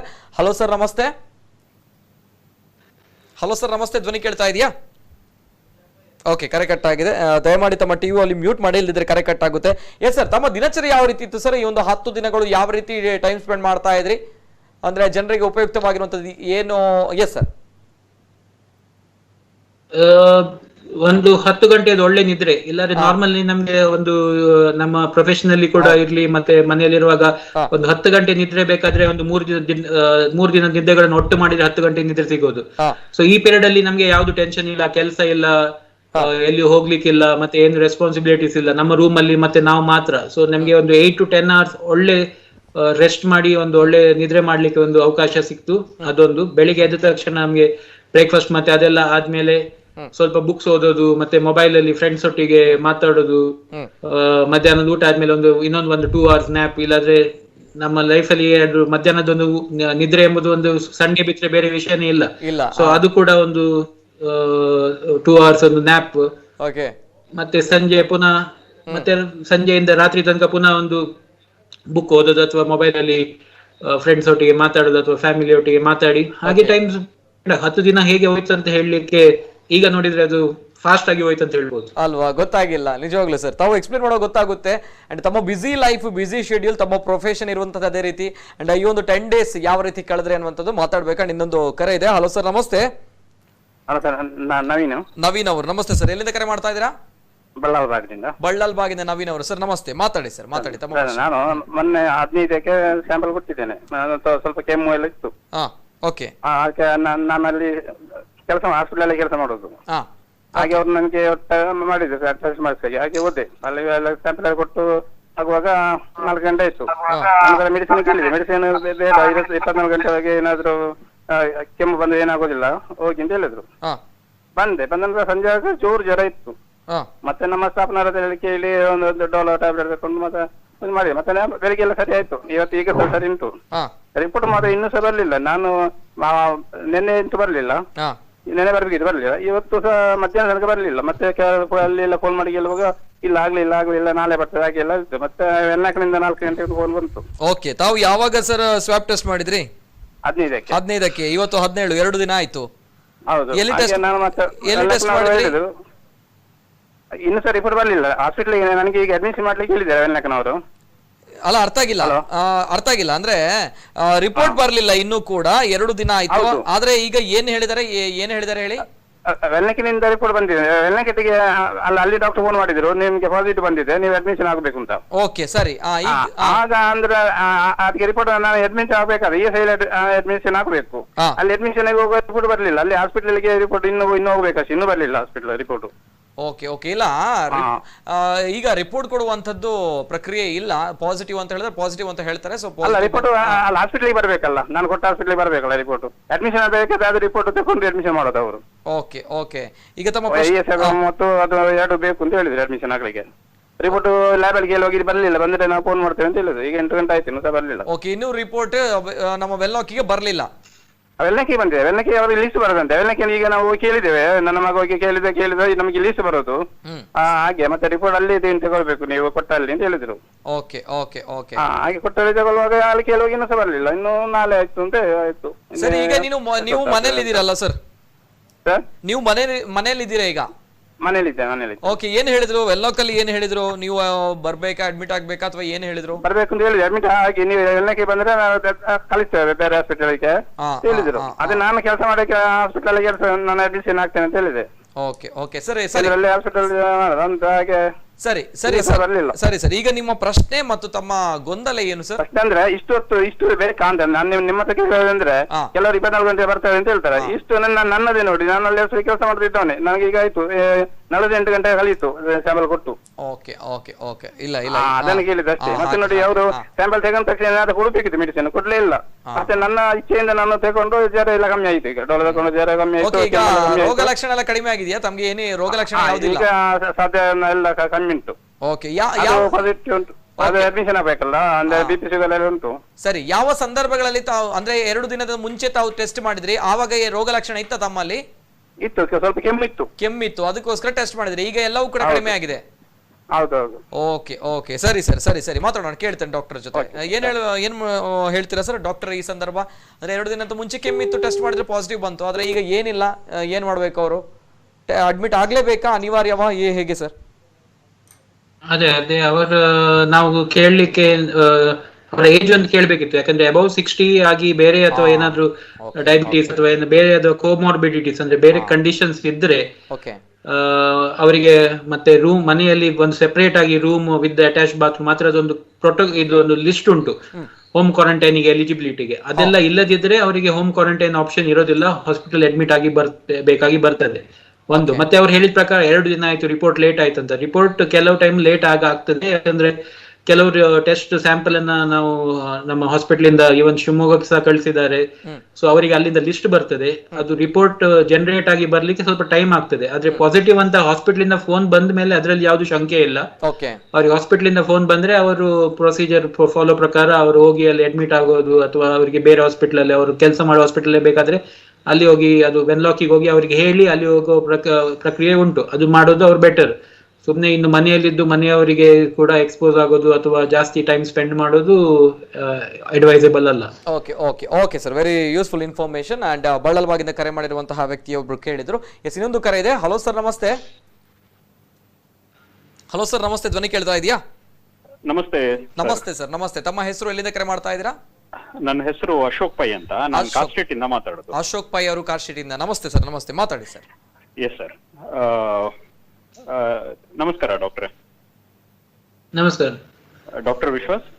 ಎಸ್ ಎಸ್, ಹೌದು, ಮಾತಾಡಿ. ಸೊ ನನ್ನ ಕ್ವೆಶ್ಚನ್ ಏನಂದ್ರೆ, ಇವಾಗ ಯಾರಿಗಾದ್ರೂ ಕಾಲ್ ಮಾಡೋದ್ರಿಂದಾಗ್ಲಿ, ನಾವು ಟಿವಿ ನೋಡೋದ್ರಿಂದಾಗ್ಲಿ, ರೇಡಿಯೋ ಆಗ್ಲಿ, ಎಲ್ಲಾ ಮಾಧ್ಯಮದಲ್ಲಿ ನಮ್ಗೆ ಕೈ ತೊಳೆಯೋದು, ನೀವು ಫಸ್ಟ್ ನೀವು ಹ್ಯಾಂಡ್ ವಾಶ್ ಮಾಡ್ಬೇಕು, ಹ್ಯಾಂಡ್ ಸ್ಯಾನಿಟೈಸ್ ಮಾಡ್ಬೇಕು, ಎಲ್ಲಾದ್ರೂ ಹೊರಗಡೆ ಹೋಗಿ ಬಂದ್ರೆ ನೀವು ಸ್ಯಾನಿಟೈಸ್ ಮಾಡ್ಬೇಕು, ಸೋಪ್ ಯೂಸ್ ಮಾಡಿ ಕ್ಲೀನ್ ಮಾಡ್ಬೇಕಂತೆಲ್ಲ ಇಷ್ಟೊಂದು ಹೇಳ್ತಾರೆ. ಸೊ ಇದೇ ಒಂದು ಈಗ ಇವರು ಫೇಸ್ ಮಾಡಿ ಬಂದಿರೋಂತ ವಾರಿಯರ್ ಬೇಸಿಕ್ಲಿ. ಸೊ ಇದು ಒಂದೇ ನಮ್ಗೆ ಆಸ್ ಪ್ರಿಕಾಷನ್ ನೀವು ಪೇಷಂಟ್ ಆಗ್ಲಿ, ಈಗ ಸಾರ್ವಜನಿಕರಿಗೆ ನೀವು ಒಂದು ಸಲಹೆ ಏನ್ ಕೊಡ್ಬಹುದು? ಹ್ಯಾಂಡ್ ಸ್ಯಾನಿಟೈಸೇಷನ್, ವೇರಿಂಗ್ ಮಾಸ್ಕ್, ಇದು ಒಂದೇ ಒಂದು ಸಾಕಾಗತ್ತಾ, ಅಥವಾ ಇಸ್ ದೇರ್ ಎನಿಥಿಂಗ್ ಎಲ್ಸ್? ಯಾಕಂದ್ರೆ ನೀವು ಡಾಕ್ಟರ್ ಆಗಿ ಕೂಡ I am very sure that you have taken all these precautions, no doubt on that. So ಈಗ ನಮ್ಮ ಅಂತ ಸಾಮಾನ್ಯ ವ್ಯಕ್ತಿಗಳಿಗೆಲ್ಲ ನೀವು ಒಂದು ಅಡ್ವೈಸ್ ಏನ್ ಮಾಡ್ತೀರಾ? So how is that we can ensure ಇವನ್ ದೋ we go out, take out all these precautions, ನಮ್ಗೆ ಬರದೇ ಇರೋ ತರ ಅಥವಾ ಆದಷ್ಟು ಯಾವ ರೀತಿಯಲ್ಲಿ ನೀವು ಜಾಗ್ರತೆ ವಹಿಸ್ಕೊಳ್ಳಿ ಅಂತ ಹೇಳಿ ಅಡ್ವೈಸ್ ಮಾಡ್ತೀರಾ? ಓಕೆ ಓಕೆ, ಸರಿ sir, thank you thank you, very useful question. Yes sir, yes sir. Doctor Vishwas Pai ಅವರು ಏನ್ ಹೇಳಲಿಕ್ಕೆ ಇಷ್ಟಪಡ್ತೀರಾ? ಅಶೋಕ್ ಅವರು ಕೇಳಿದ ವೆರಿ ಆಪ್ಟ್ ಕ್ವೆಶ್ಚನ್. ನನಗೆ ತುಂಬಾ ಜನ ಕೂಡ ಕೇಳಿದ್ರು, ನಿನ್ಗೆ ಎಲ್ಲಿಂದ ಬಂತು, ನಿನ್ಗೆ ನೀವು ಇಷ್ಟು ಕೇರ್ ಮಾಡ್ಲಿಲ್ವಾ, ನೀವು ಪೇಷಂಟ್ ನೋಡಿದ್ರಿ, ಆದ್ರೆ ಪೇಷಂಟ್ ನೋಡುವಾಗ ನೀವು ಎಲ್ಲ ಪ್ರೊಸೀಜರ್ ನ ಫಾಲೋ ಮಾಡ್ಲಿಲ್ವಾ ಅಂತ. ನಾವು ಎಲ್ಲ ಪ್ರೊಸೀಜರ್ ಅನ್ನು ಫಾಲೋ ಮಾಡ್ತೇವೆ. ನಾವು ಬೇಕಾಗಿರುವಂತ N95 ಮಾಸ್ಕ್ ಇರ್ಲಿ, ಫೇಸ್ ಶೀಲ್ಡ್ ಇರ್ಲಿ, ಸ್ಯಾನಿಟೈಸರ್ ಇರ್ಲಿ, ಪೇಷಂಟ್ ಅನ್ನ ನೋಡಿದ್ಮೇಲೆ ಕೈಯನ್ನ ಕಂಪ್ಲೀಟ್ ಆಗಿ 20 ಸೆಕೆಂಡ್ಸ್ ಗಿಂತ ಜಾಸ್ತಿ ತೊಳೆಯೋದು, ಅದೆಲ್ಲ ಮಾಡಿ ಪ್ರಿಕಾಷನ್ಸ್ ಅನ್ನ ಮಾಡಿರ್ತೇವೆ. ಆದ್ರೂ ಕೂಡ ಎಲ್ಲಿಂದ ಬಂತು ಅನ್ನೋದೊಂದು ಯಕ್ಷ ಪ್ರಶ್ನೆಯಾಗಿ ಉಳಿತದೆ. ಯಾಕಂದ್ರೆ ನಿಮ್ಗೆ ಒಂದು ಎಕ್ಸಾಕ್ಟ್ಲಿ ಒಂದು ಗೊತ್ತುಂಟು, ಈ ಪೇಷಂಟ್ ಕೊರೋನಾ ಪಾಸಿಟಿವ್ ಇತ್ತು, ಅದನ್ನ ನಾನು ಯಾವ್ದು ಒಂದು ಪ್ರೊಟೆಕ್ಷನ್ ತಗೊಂಡೆ ನೋಡಿದ್ದೇನೆ, ಆದ್ರೆ ನೀವು ಅಸೋಸಿಯೇಟ್ ಮಾಡ್ಬೋದು ಈ ಪೇಷಂಟ್ ಇಂದ ನನಗೆ ಬಂದಿರ್ಬೋದು ಅಂತ. ಆದ್ರೆ ಅಂತ ಯಾವ್ದು ಸಿಚುವೇಶನ್ ನನ್ನ ಕೇಸಲ್ಲಂತೂ ಇರ್ಲಿಲ್ಲ. ನಾನು ಯಾವ್ದು ಪೇಷಂಟ್ ನೋನ್ ಪಾಸಿಟಿವ್ ಪೇಷಂಟ್ ನೋಡ್ಲಿಲ್ಲ. ಎಷ್ಟೋ ಪೇಷಂಟ್ ನೋಡಿದ್ದೇನೆ ವಿದೌಟ್ ಎನಿ ಕೋವಿಡ್ ಸಿಂಪ್ಟಮ್ಸ್ ಇರ್ಲಿ ಅಥವಾ ಕೋವಿಡ್ ಪಾಸಿಟಿವ್ ಆಗಿ ಟರ್ನ್ ಆಗಿದ್ದು, ಆ ತರದ್ ಯಾವ್ದು ನನಗೆ ಗೊತ್ತಾಗಿ ಇಲ್ಲ. ಸೊ ಹೇಗೆ ಬಂತು ಎಂಬುದು ಒಂದು ಯಕ್ಷ ಪ್ರಶ್ನೆ. ಮತ್ತೆ ಅವ್ರು ಕೇಳಿದ ಹಾಗೆ ಸ್ಯಾನಿಟೈಸರ್ ಮತ್ತೆ ಹ್ಯಾಂಡ್ ವಾಷಿಂಗ್ ಅಶೋಕ್ ಹೇಳಿದಾಗೆ ಅದು ನಾವು ಯಾಕೆ ಹೇಳ್ತಾ ಇದ್ದೇವೆ ಅಂದ್ರೆ, ಕೆಲವರು ಕೇಳಿದ್ರು ಹ್ಯಾಂಡ್ ವಾಷಿಂಗ್ ಅಂತ ಯಾಕೆ ಇಂಪಾರ್ಟೆನ್ಸ್ ಕೊಡ್ತಾ ಇದ್ದೀರಾ, ಕೈಯಲ್ಲಿ ವೈರಸ್ ಬರ್ತದ ಅಂತ. ಅದರ ಇಂಪಾರ್ಟೆನ್ಸ್ ಏನಂದ್ರೆ, ಹಲೋ ಮಾತಾಡಿ ಸರ್. ಎಸ್, ಕೇಳ್ತಾ ಇದೆ. ಅದರ ಇಂಪಾರ್ಟೆನ್ಸ್, ಅದರ ಬೇಸಿಕ್ ಇಂಪಾರ್ಟೆನ್ಸ್ ಏನಂದ್ರೆ, ಈಗ ನಾವು ಹೊರಗಡೆ ಹೋಗಿ ಬರುವಾಗ ಅಥವಾ ಎಲ್ಲಿಯಾದ್ರೂ ಹೋದ್ರೆ ಅಲ್ಲಿ ಒಂದು ಪೇಷಂಟ್ ಬಂದಿದ್ರು, ಕೊರೋನಾ ಪೇಷಂಟ್ ವಿತ್ ಎಸಿಂಪ್ಟಮ್ಯಾಟಿಕ್ ಆಗಿ ಇರ್ಬೋದು, ಅಥವಾ ಪೇಷಂಟ್ ಗೆ ಸಿಂಪ್ಟಮ್ಸ್ ಇದ್ದು ಟೆಸ್ಟಿಗೆ ಹೋಗಿರ್ಬೋದು. ಹಾಗೆ ಆ ಪೇಷಂಟ್ ಒಂದು ಕೆಮ್ಮಿದ್ರೆ ಅಥವಾ ಕೆಮ್ಮುವಾಗ ಶೀನ್ ಇದ್ರೆ ಮುಖದ ಮೇಲೆಗೆ ಕೈ ಇಡುವಾಗ ಅವರ ಕೈಯಲ್ಲಿ ಕೂಡ ವೈರಸ್ ಮತ್ತೆ ಅದು ವೈರಸ್ ಇದು ಅಂಶ ಇರ್ತದೆ. ಸೊ ಅವರು ಅದನ್ನ ಒಂದು ಕಾಮನ್ ಸರ್ಫೇಸ್ ಗೆ ಟಚ್ ಮಾಡುವಾಗ ಅವರೊಂದು ಲಿಫ್ಟ್ ಪ್ರೆಸ್ ಮಾಡಿದ್ರು, ಡೋರ್ ಓಪನ್ ಮಾಡಿದ್ರು, ನಾಬ್ ಅನ್ನು ಹಿಡಿದ್ರು, ಅದನ್ನೇ ನಾವು ವಿದಿನ್ ಸ್ವಲ್ಪ ಟೈಮ್ ಅಲ್ಲಿ ಹೋಗಿ ಅದ್ ಮುಟ್ಟುವಾಗ ಆ ಸಿಕ್ರೇಷನ್ಸ್ ನಮ್ಮ ಕೈಗೆ ಬರ್ಬೋದು ಅಂತ ಇಂಪಾರ್ಟೆಂಟ್ ಆಗಿ ಒಂದು ಗೊತ್ತಾಗ್ಬೇಕು. ಆ ಸಿಕ್ರೇಷನ್ಸ್ ಅನ್ನ ನಾವು ಯಾಕೆ ಕೈ ತೊಳಿಬೇಕು, ಕೈಯಿಂದ ಬಾಡಿ ಒಳಗೆ ಸ್ಪ್ರೆಡ್ ಆಗ್ಲಿಕ್ಕೆ ಚಾನ್ಸ್ ಇಲ್ಲ, ಯಾಕಂದ್ರೆ ಓಪನ್ ಸರ್ವಿಸ್ ಇಲ್ಲದಿದ್ರೆ ಬ್ಲಡ್ ಅಲ್ಲಿ ಬರ್ಲಿಕ್ಕೆ ಚಾನ್ಸ್ ಇಲ್ಲ. ಮತ್ತೆ ಹೇಗೆ ಸ್ಪ್ರೆಡ್ ಆಗ್ತದೆ ಅಂತ, ಯಾಕಂದ್ರೆ ನಮಗೆ ಒಂದು ಮುಖ ಮುಟ್ಟುವ ಅಭ್ಯಾಸ ಇರ್ತದೆ, ನಾವು ವಾಲಂಟಿಯರ್ ಇರ್ಲಿ ಇನ್ವಾಲಂಟಿಯರ್ ಇರ್ಲಿ ಆವಾಗ ಮುಖ ಮುಟ್ತಾ ಇರ್ತೇವೆ. ಸೊ ಅದು ನಮ್ಮ ಕೈಯಲ್ಲಿ ಇರುವಾಗ ಆ ಕೈಯನ್ನು ತೆಗೆದು ನಮ್ಮ ಮೂಗು ಅಥವಾ ಬಾಯಿ ಹತ್ರ ತಗೊಂಡು ಹೋದ್ರೆ ಅದಕ್ಕೆ ಒಂದು ಪ್ಯಾಸೇಜ್, ಒಂದು ಹೈವೇ ಮಾಡಿ ಕೊಟ್ಟಿದಾಗ ಆಗ್ತದೆ. ಸೊ ಅದಕ್ಕಾಗಿ ಕೈ ತೊಳೆಯೋದು ಮತ್ತೆ ಸ್ಯಾನಿಟೈಸರ್ ಅನ್ನ ಯೂಸ್ ಮಾಡೋದು ಇಂಪಾರ್ಟೆನ್ಸ್ ಆಗಿ ಸ್ಟ್ರೆಸ್ ಮಾಡ್ತಾ ಇದ್ದಾರೆ ಎಲ್ಲರೂ ಕೂಡ. ಸ್ಟಾರ್ಟಿಂಗ್ ಇಂದ ನೀವು ನೋಡಿರ್ಬೋದು ಸ್ಯಾನಿಟೈಸರ್ ಮತ್ತೆ ಮಾಸ್ಕ್. ಅದು ಮತ್ತೆ ಇನ್ನೊಂದಾಗಿ ನಾನು ಹೇಳೋದು ಅಶೋಕ್ ಅವರಿಗೆ ಏನಂದ್ರೆ, ಮಾಸ್ಕ್ ಉಂಟಲ್ಲ, ನಾವೀಗ ರೋಡ್ ಅಲ್ಲಿ ಹೋಗೋದು ನಾನು ಎಷ್ಟೋ ಜನರಿಗೆ ನೋಡ್ತೇನೆ, ಮಾಸ್ಕ್ ಹಾಕಿದ್ಮೇಲೆ ಒಂದು ಕೈ ಅವರ ಮಾಸ್ಕ್ ಮೇಲೆನೆ ಮಾಸ್ಕ್ ಅಡ್ಜಸ್ಟ್ ಮಾಡೋದು, ಮಾಸ್ಕ್ ಕೆಳಗೆ ಮಾಡೋದು, ಮಾಸ್ಕ್ ಮೇಲೆ ಮಾಡಿ ಏನು ಪ್ರಯೋಜನ ಇಲ್ಲ. ಮಾಸ್ಕ್ ಹಾಕಿ, ನೀವು ಮಾಸ್ಕ್ ಹಾಕಿ ಇದೆಲ್ಲ ಮಾಡೋದಾದ್ರೆ ಮಾಸ್ಕ್ ಹಾಕಿ ಏನ್ ಪ್ರಯೋಜನ. ಮಾಸ್ಕ್ ಹಾಕೋದು ಯಾಕಂದ್ರೆ ನಿಮ್ಮ ಮೂಗಿಗೆ ಮತ್ತೆ ಬಾಯಿಗೆ ಮತ್ತೆ ನಿಮ್ಮ ಸರೌಂಡಿಂಗಿಗೆ ನೀವು ಕಂಪ್ಲೀಟ್ ಆಗಿ ಒಂದು ಮಾಸ್ಕ್ ಹಾಕಿದ್ರೆ, ಅಂದ್ರೆ ಕಂಪ್ಲೀಟ್ ಒಂದು ಸ್ಕ್ರೀನ್ ಇಟ್ಟಿದ್ದೀರಾ ಅಂತ.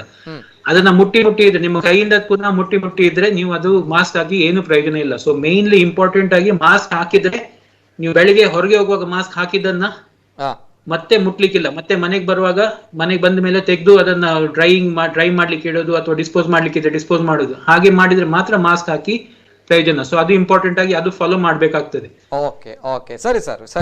ಮತ್ತೆ ಇನ್ನೊಂದು ಅವ್ರು ಕೇಳಿದಾಗೆ ಒಂದು ಸೋಷಿಯಲ್ ಡಿಸ್ಟೆನ್ಸಿಂಗ್ ಕೂಡ ಕರೆಕ್ಟ್ ಆಗಿ, ಹೇಗೆ ನೀವು ಹೊರಗಡೆ ಹೋಗುವಾಗ ಕೂಡ ಆದಷ್ಟು ಸೋಷಿಯಲ್ ಡಿಸ್ಟೆನ್ಸಿಂಗ್ ಒಂದು 2-3 ಮೀಟರ್ ಗ್ಯಾಪ್ ಇಡೋದನ್ನ ಮರಿಬೇಡಿ.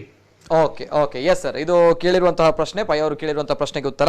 ಅಂಡ್ ಸರ್, ಇನ್ನೊಂದ್ ಕಡೆ ತಾವು ಕ್ವಾರಂಟೈನ್ ನಲ್ಲಿ ಇದ್ರೆ ಈ ಸಂದರ್ಭ ಅನೇಕ ಜನರು ಕೇಳ್ತಾ ಇರುವಂತಹ ಪ್ರಶ್ನೆ, ಕೊರೋನಾ ಬಂದಿರಬಹುದು ಅಥವಾ ಬರದೇ ಇರಬಹುದು, ಮನೇಲಿ ಕೂತ್ಕೊಂಡು ಈಗ ಕಾರ್ಯಕ್ರಮ ನೋಡುವವರ ಪ್ರಶ್ನೆ ಕೂಡ ಹೌದು, ಇದೇ ಪ್ರಶ್ನೆ ಕೇಳುವಂತದ್ದು ಎಲ್ಲರೂ ಕೂಡ. ಅಂದ್ರೆ ಕೊರೋನಾದ ವಿರುದ್ಧ ಹೋರಾಡಬೇಕಂತ ಹೇಳಿದ್ರೆ ಇಮ್ಯುನಿಟಿ ಪವರ್ ಬೇಕು ಅನ್ನುವಂಥದ್ದು, ರೋಗ ನಿರೋಧಕ ಶಕ್ತಿ ಜಾಸ್ತಿ ಆಗ್ಬೇಕು ನಮ್ಮ ದೇಹದಲ್ಲಿ, ಆಗ ಕೊರೋನಾ ಬರಲ್ಲ, ಕೊರೋನಾದ ವಿರುದ್ಧ ನಾವು ಸಲೀಸಾಗಿ ಹೋರಾಡಬಹುದು ಅನ್ನುವಂಥದ್ದು. ಅಂದ್ರೆ ರೋಗ ನಿರೋಧಕ ಶಕ್ತಿ ಹೇಗೆ ಬರುತ್ತೆ ಅನ್ನುವಂಥ ಪ್ರಶ್ನೆ ಬರುತ್ತೆ. ತಾವು ಗೆದ್ದು ಬಂದಿದ್ದೀರಾ, ಹೋರಾಟ ಮಾಡಿ ಬಂದಿದ್ದೀರಾ, ಸೊ ಹಾಗಾಗಿ ಕೇಳ್ತಾ ಇರುವಂತದ್ದು ಈ ಫುಡ್ ಸಿಸ್ಟಮ್, ಆಹಾರ ಪದ್ಧತಿ ಏನಿದೆ, ಸೊ ಇದರ ಬಗ್ಗೆ ಈಗಿನ ಕಾಲದಲ್ಲಿ ಅನೇಕ ಜನರು ಕಾಳಜಿ ವಹಿಸ್ತಾ ಇದ್ದಾರೆ. ಅಂದ್ರೆ ಕಷಾಯ ಕುಡಿಯುವಂಥದ್ದು, ಬಿಸಿ ನೀರು ಕುಡಿಯುವಂಥದ್ದು, ಅದೇ ರೀತಿ ತರಕಾರಿಗಳನ್ನ ತಿನ್ಬೇಕು, ಮೀನು ಮಾಂಸ ತಿನ್ಬಾರ್ದು ಅನ್ನುವಂಥದ್ದು, ಮೊಟ್ಟೆ ತಿನ್ಬೇಕು ಅನ್ನುವಂಥದ್ದು. ಸೊ ಇಂತಹ ಪ್ರಕ್ರಿಯೆಗಳು, ಇಂತಹ ಮೆಸೇಜ್ಗಳು, ಇನ್ಫಾರ್ಮೇಶನ್ಗಳು ಹರಿದಾಡ್ತಾ ಇದೆ. ತಾವು ಯಾವ ರೀತಿ ತಮ್ಮ ಆಹಾರ ಸಿಸ್ಟಮ್ ಇತ್ತು ಸರ್, ಆಹಾರ ಪದ್ಧತಿ ಯಾವ ರೀತಿ ಇತ್ತು ಈ ಕ್ವಾರಂಟೈನ್ ಟೈಮ್ ಅಲ್ಲಿ? ಸ್ವಲ್ಪ ಉಪಯೋಗ ಆಗ್ಬೋದು, ಬಿ ಪ್ರಾಕ್ಟಿಕಲ್, ಜನರಿಗೆ ಅನೇಕ ಜನರಿಗೆ ಉಪಯೋಗ ಆಗ್ಬೋದು sir. So that's why I am asking. Yes sir. ಅಂತ ನೀವು ಹೇಳಿದ ಹಾಗೆ ಕೆಲವು ಪ್ರೋಟೋಕಾಲ್ ಅನ್ನ ತುಂಬಾ ಜನ ಫಾಲೋ ಮಾಡ್ತಿದ್ದಾರೆ. ಕಷಾಯ ಕುಡಿಯೋದು ಅಥವಾ ಸ್ವಲ್ಪ ಮನೆ ಮದ್ದು ಅಂತ ಹೇಳ್ತೇವೆ ಅದನ್ನ ಯೂಸ್ ಮಾಡ್ತಾ ಇದ್ದಾರೆ, ಅಥವಾ ತರಕಾರಿಯನ್ನು ಮಾತ್ರ ತಿಂದು ನಾನ್ ವೆಜ್ ಅನ್ನ ಬಿಟ್ಟಿದವರು. ಆದ್ರೆ ನನ್ನ ಕಂಡೀಷನ್ ಅಲ್ಲಿ ನಾನು ಆ ತರದ್ದು ಯಾವ್ದು ಫಾಲೋ ಮಾಡ್ಲಿಲ್ಲ.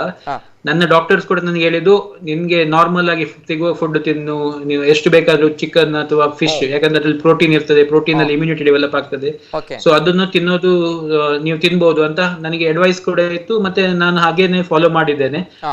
ಮತ್ತೆ ಕಷಾಯ ಇರ್ಲಿ ಅಥವಾ ಬೇರೆ ತರದ್ದು ಯಾವ್ದು ಮನೆ ಮದ್ದು ನಾನು ಮಾಡ್ಲಿಲ್ಲ.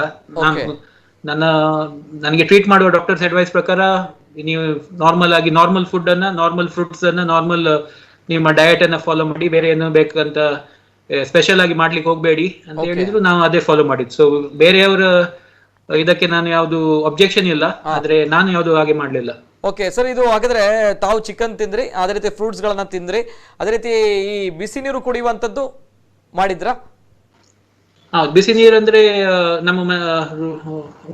ನಮ್ಮೊಟ್ಟಿಗೆ ಒಂದು ಕೆಟಲ್ ಇತ್ತು. ಸೊ ಬಿಸಿ ನೀರು ಆವಾಗ ಮಾಡಿ ತಂದೆ ಕೂಡ ಇರುವ ಕಾರಣ ಅವರು ಮಾಡಿ ಕೊಡ್ತಿದ್ರು. ಸೊ ನಾವು ಕುಡಿತಿದ್ವಿ. ಓಕೆ, ಈ ಕಷಾಯ ಅನ್ನುವಂಥದ್ದು ತರಕಾರಿಯೇ ಜಾಸ್ತಿ ತಿನ್ಬೇಕು ಇಂಥದ್ದೆಲ್ಲ ಏನಿಲ್ಲ? ನಾನು ಫಾಲೋ ಮಾಡ್ಲಿಲ್ಲ. ಓಕೆ ಓಕೆ, ಸೊ ಏನು ಪ್ರಾಬ್ಲಮ್ ಆಗಿಲ್ಲ, ಎಲ್ಲವೂ ಕೂಡ ಮನಸ್ಥಿತಿಯಲ್ಲಿದೆ ಅನ್ನೋದು ತಾವು ಹೇಳ್ತಾ ಇದ್ದಾರೆ. ಎಸ್ ಸರ್, ಬರ್ತೇನೆ. ಇನ್ನೊಂದು ಕರೆ ಇದೆ. ಹಲೋ ಸರ್, ನಮಸ್ತೆ. ಹಲೋ ಸರ್, ನಮಸ್ತೆ. ಹಲೋ, ನಮಸ್ತೆ ಮೇಡಮ್, ನಮಸ್ತೆ.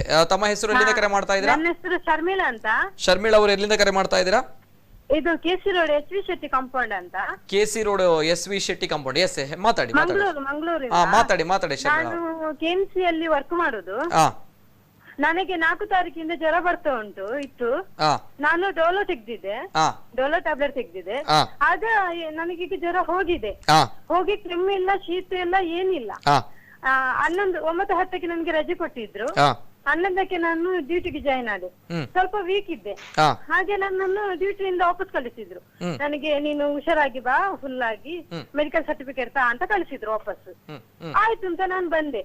ಬಂದು 12-13ಕ್ಕೆ ನಾನು 13 ತಾರೀಕಿಗೆ ನಾನು ಟೆಸ್ಟಿಗೆ ಹೋದೆ, ಕೊರೋನಾ ಟೆಸ್ಟಿಗೆ. ESI ಗೆ ಹೋದೆ. ESI ಬ್ಲಡ್ ಟೆಸ್ಟ್ ಎಲ್ಲ ಮಾಡಿದ್ರು, HIV ಟೆಸ್ಟ್ ಎಲ್ಲ ಟೆಸ್ಟ್ ಮಾಡಿದ್ರು, ನಾರ್ಮಲ್ ಬಂತು. ಕೊರೋನಾ ಟೆಸ್ಟ್ ಮಾಡ್ಲಿಲ್ಲ. ವೆಲ್ಲಾಕಿಗೆ ಕಳಿಸಿದ್ರು, ವೆಲ್ಲಾಕಿಗೆ ಹೋದೆ. ಹೋಗುವಾಗ ಅಲ್ಲಿ ಹೇಳಿದ್ರು, ಎಂತ ಉಂಟು ನಿಮಗೆ? ನನಗೇನಿಲ್ಲ, ಫೀವರ್ ಮಾತ್ರ ಇದ್ದದ್ದು ಹೇಳಿದೆ. ಅದಕ್ಕೆ ಹೌದಾ ಅಂತ ಅಂದ್ರು. ಮತ್ತೆ ಏನ್ ಪ್ರಾಬ್ಲಮ್ ಇಲ್ವಾ ಅಂದ್ರು. ಇಲ್ಲ ಅಂದೆ. ಆಮೇಲೆ ನನಗೆ ಕೊರೋನಾ ಟೆಸ್ಟ್ ಮಾಡಿದ್ರು. 3 ದಿನ ಮನೆಯಲ್ಲಿ ಹೋಮ್ ರೆಸ್ಟ್ ಮಾಡಿ ಅಂದ್ರು, 3 days. ಆಯ್ತು ಅಂತ ಬಂದೆ ಸರ್. 13ಕ್ಕೆ ಟೆಸ್ಟ್ ಆಯ್ತು, ನಿಮ್ಗೆ ಫೋನ್ಗೆ ಮೆಸೇಜ್ ಬರ್ತೆ ಅಂದ್ರು. ಆಯ್ತು ಅಂದೆ. 15 ತಾರೀಕಿಗೆ ನನಗೆ ಮೆಸೇಜ್ ಬರ್ಲಿಲ್ಲ, ಕೋವಿಡ್ ನಿಮಗೆ ಉಂಟು ಅಂತ ಮೆಸೇಜ್ ಬರ್ಲಿಲ್ಲ. ನನಗೆ ಇಲ್ಲಿ ಎಲ್ಲ ಆಶಾ ಕಾರ್ಯಕರ್ತೆ ಎಲ್ಲ ಬಂದ್ರು, ನಿಮ್ಗೆ ರಿಪೋರ್ಟ್ ಬಂದಿದೆ, ನಿಮಗೆ ಕೋವಿಡ್ ಉಂಟು ಅಂತ ಅಂದ್ರು. ಹೌದಾ, ಸ್ವಲ್ಪ ಟೆನ್ಷನ್ ಆದ. ಅಂದ್ರೆ ನಮ್ಮ ಮನೆಯಲ್ಲಿ ಯಾರಿಲ್ಲ ಸರ್, ನಾವು ಬಾಡಿಗೆಯಲ್ಲಿ ಇರುದು. ನಾನು, ನನ್ನ ಅಮ್ಮ, ನನ್ನ ಪಾಪು ಅಷ್ಟೇ ಇರುದು. ಅಮ್ಮ ಹಾರ್ಟ್ ಪೇಷಂಟ್ ನಂದು. ಹಾಗೆ ನಮ್ಗೆ ಕಾಲೇಜ್ ಬಂದು ಮಾಡಿ ನಮ್ಮನ್ನಿಟ್ರು ಮನೆಯಲ್ಲಿ. ಆಯ್ತು ಅಂತ ಇದ್ದೇನೆ ನಾನೀಗ. 15 ತಾರೀಕಿಂದ ನಂಗೆ ಕ್ವಾರಂಟ್ ಆಗಿದೆ. ಕ್ವಾರಂಟ್ ಆಗಿ ನಾನೀಗ ತುಂಬಾ ಸಫರ್ ಆಗ್ತಿದ್ದೀನಿ. ಅಂದ್ರೆ ನನಗೆ ಏನು ಸಿಂಪ್ಟಮ್ ಇಲ್ಲ, ಏನಂದ್ರೆ ಏನಿಲ್ಲ. 15 ದಿನದಿಂದ ತಾವು ಕ್ವಾರಂಟೈನ್ ಅಲ್ಲಿ ಇದ್ದೀರಾ? 15 ತಾರೀಕಿಗೆ ನನಗೆ ರಿಪೋರ್ಟ್ ಬಂದದ್ದು, ನನಗೆ ಕೊರೋನಾ ಉಂಟು ಅಂತ. 15 ತಾರೀಕಿಗೆ ಅಂದ್ರೆ 2 ದಿನ ಆಯ್ತು ಈಗ. 3 ದಿನ ಆಯ್ತು. ಸರಿ, ರಿಪೋರ್ಟ್ ನನಗೆ ಸಿಗ್ಲಿಲ್ಲ. ತಮ್ಗೆ ಪಾಸಿಟಿವ್ ಅಂತ ಹೇಳಿದ್ದಾರೆ 15 ತಾರೀಕಿಗೆ. 15 ತಾರೀಕಿಗೆ ಪಾಸಿಟಿವ್ ಇದೆ. 13ಕ್ಕೆ ಟೆಸ್ಟ್ ಆಗಿದೆ ನಂದು. 13 ತಾರೀಕಿಗೆ ಟೆಸ್ಟ್ ಆಗಿದೆ. 15ಕ್ಕೆ ನನಗೆ ಕ್ವಾರಂಟ್ ಅಂತ ಬಂದಿದೆ. ಸರಿ ಮೇಡಮ್. ಈಗ ತಮ್ಮ ಪ್ರಶ್ನೆ ಮೇಡಮ್, ರೋಗ ಲಕ್ಷಣಗಳು ಇದೆಯಾ ತಮ್ಗೆ, ವೀಕ್ನೆಸ್ ಇದೆ, ಏನ್ ಹೇಳ್ಲಿಕ್ಕೆ ಇಷ್ಟಪಡ್ತೀರಾ? ಏನಿಲ್ಲ ಸರ್, ಅಂದ್ರೆ ಮನೆಯಲ್ಲಿ ನಾನು ಆರಾಮಾಗಿದ್ದೀನಿ, ನನ್ಗೆ ಏನು ಪ್ರಾಬ್ಲಮ್ ಇಲ್ಲ. ಶೀತ ಇಲ್ಲ, ಕೆಮ್ಮು ಇಲ್ಲ, ಕಫ ಇಲ್ಲ, ಏನಿಲ್ಲ, ನಾರ್ಮಲ್ ಆಗಿದ್ದೀನಿ. ಆದ್ರೂ ತುಂಬಾ ಜನ ನಂಗೆ ಟಾರ್ಚರ್ ಮಾಡ್ತಾರೆ ಫೋನ್ ಮಾಡಿ. ನಿನಗೆ ಮನೆ ಇಲ್ಲಿ ನೋಡಿ, ನಾವು ಬಾಡಿಗೆಯಲ್ಲಿ ಇರುದು, ಇಲ್ಲಿ ಸಹ ಯಾರಿಗಿಲ್ಲ ಕೊರೋನಾ. ನಾನು ವರ್ಕ್ ಮಾಡುವಲ್ಲಿ ಸಹ ಎಲ್ಲೂ ಇಲ್ಲ ಕೊರೋನಾ.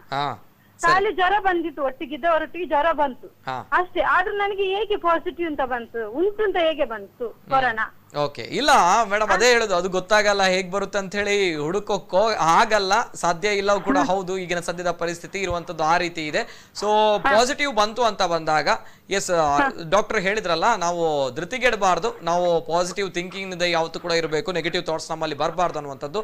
ನಾನು ಆರೋಗ್ಯವಾಗಿದ್ದೇನೆ, ಅದೇ ರೀತಿ ಒಳ್ಳೆಯ ಆಹಾರವನ್ನ ತಿನ್ಬೇಕು, ಅದೇ ರೀತಿ ಗಟ್ಟಿಯಾಗಿ ನಿದ್ರೆ ಮಾಡಬೇಕು, ಟೆನ್ಷನ್ ಮಾಡಬಾರ್ದು. ಸೊ ನಮ್ಮ ಬಾಡಿ ಪವರ್ ಜಾಸ್ತಿ ಆಗುತ್ತೆ. ಈ ಕೊರೋನಾ ಅನ್ನುವಂತಹ ಒಂದು ರೋಗ ದೊಡ್ಡ ಮಟ್ಟದ ರೋಗ ಅಲ್ಲ, ಇಷ್ಟೇ ಹೇಳುವಂತದ್ದು. ಆದ್ರೆ ಕೆಲವರು ಕ್ವಶನ್ ಆಗ್ತಾರಲ್ಲ ಸರ್, ಹೇಗೆ ಬಂತು, ಅವರಿಗಿಲ್ಲ, ನಿಮಗೆ ಹೇಗೆ ಬಂತು? ಅವರಿಗೆ ಟೆಸ್ಟ್ ಮಾಡ್ಲಿಲ್ಲ, ನನಗೆ ಟೆಸ್ಟ್ ಮಾಡಿ ನಾನು ಧೈರ್ಯದಲ್ಲಿ ಹೋದೆ.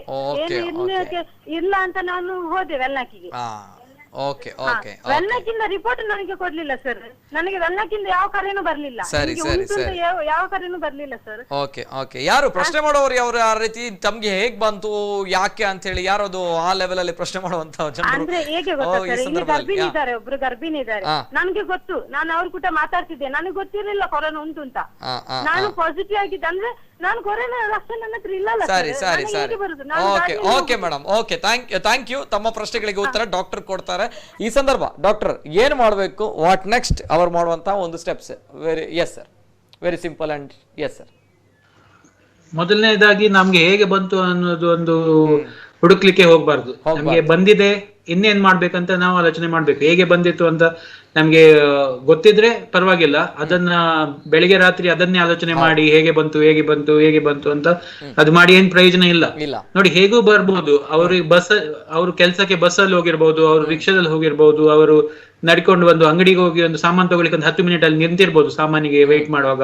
ಸೊ ಆ ಸಂದರ್ಭದಲ್ಲೆಲ್ಲ ಒಂದು ಪಾಸಿಟಿವ್ ಇರುವ ಪೇಷಂಟ್, ಸಿಂಪ್ಟಮ್ಯಾಟಿಕ್ ಪೇಷಂಟ್ಸ್ ಹತ್ರ ಕೂಡ ನಿಂತು ಒಂದು ಕೆಮ್ಮು ಅಥವಾ ಮಾತಾಡುವಾಗ ಕೂಡ ಅವರಿಗೆ ಬಂದಿರಬಹುದು. ಸೊ ಅದು ಹೇಗೆ ಬಂತು ಅಂತ ಹೇಳಿ ಏನು ಪ್ರಯೋಜನ ಇಲ್ಲ. ಮತ್ತೆ ಯಾರೆಲ್ಲ ಹಾಗೆ ನಿಮ್ಗೆ ಹೇಗೆ ಬಂತು ಅಂತ ಫೋನ್ ಮಾಡಿ ನಿಮ್ಮ ಆಪ್ಷನ್ ಉಂಟು, ನೀವು ಅವರ ಫೋನ್ ಅನ್ನು ಎತ್ತೋದೇ ಬೇಡ ನಮ್ಗೆ. ಯಾಕಂದ್ರೆ ನಮ್ದು ಒಂದು 10 ದಿನ ಹೇಗೆ ಹೋಗ್ಬೇಕು ಅಂತ ನಾವು ಅಷ್ಟೇ ಆಲೋಚನೆ ಮಾಡ್ಬೇಕು. ಬೇರೆಯವರಿಗೆ ಎಕ್ಸ್ಪ್ಲನೇಷನ್ ಕೊಡುವ ಈಗ ಅಗತ್ಯನೇ ಇಲ್ಲ.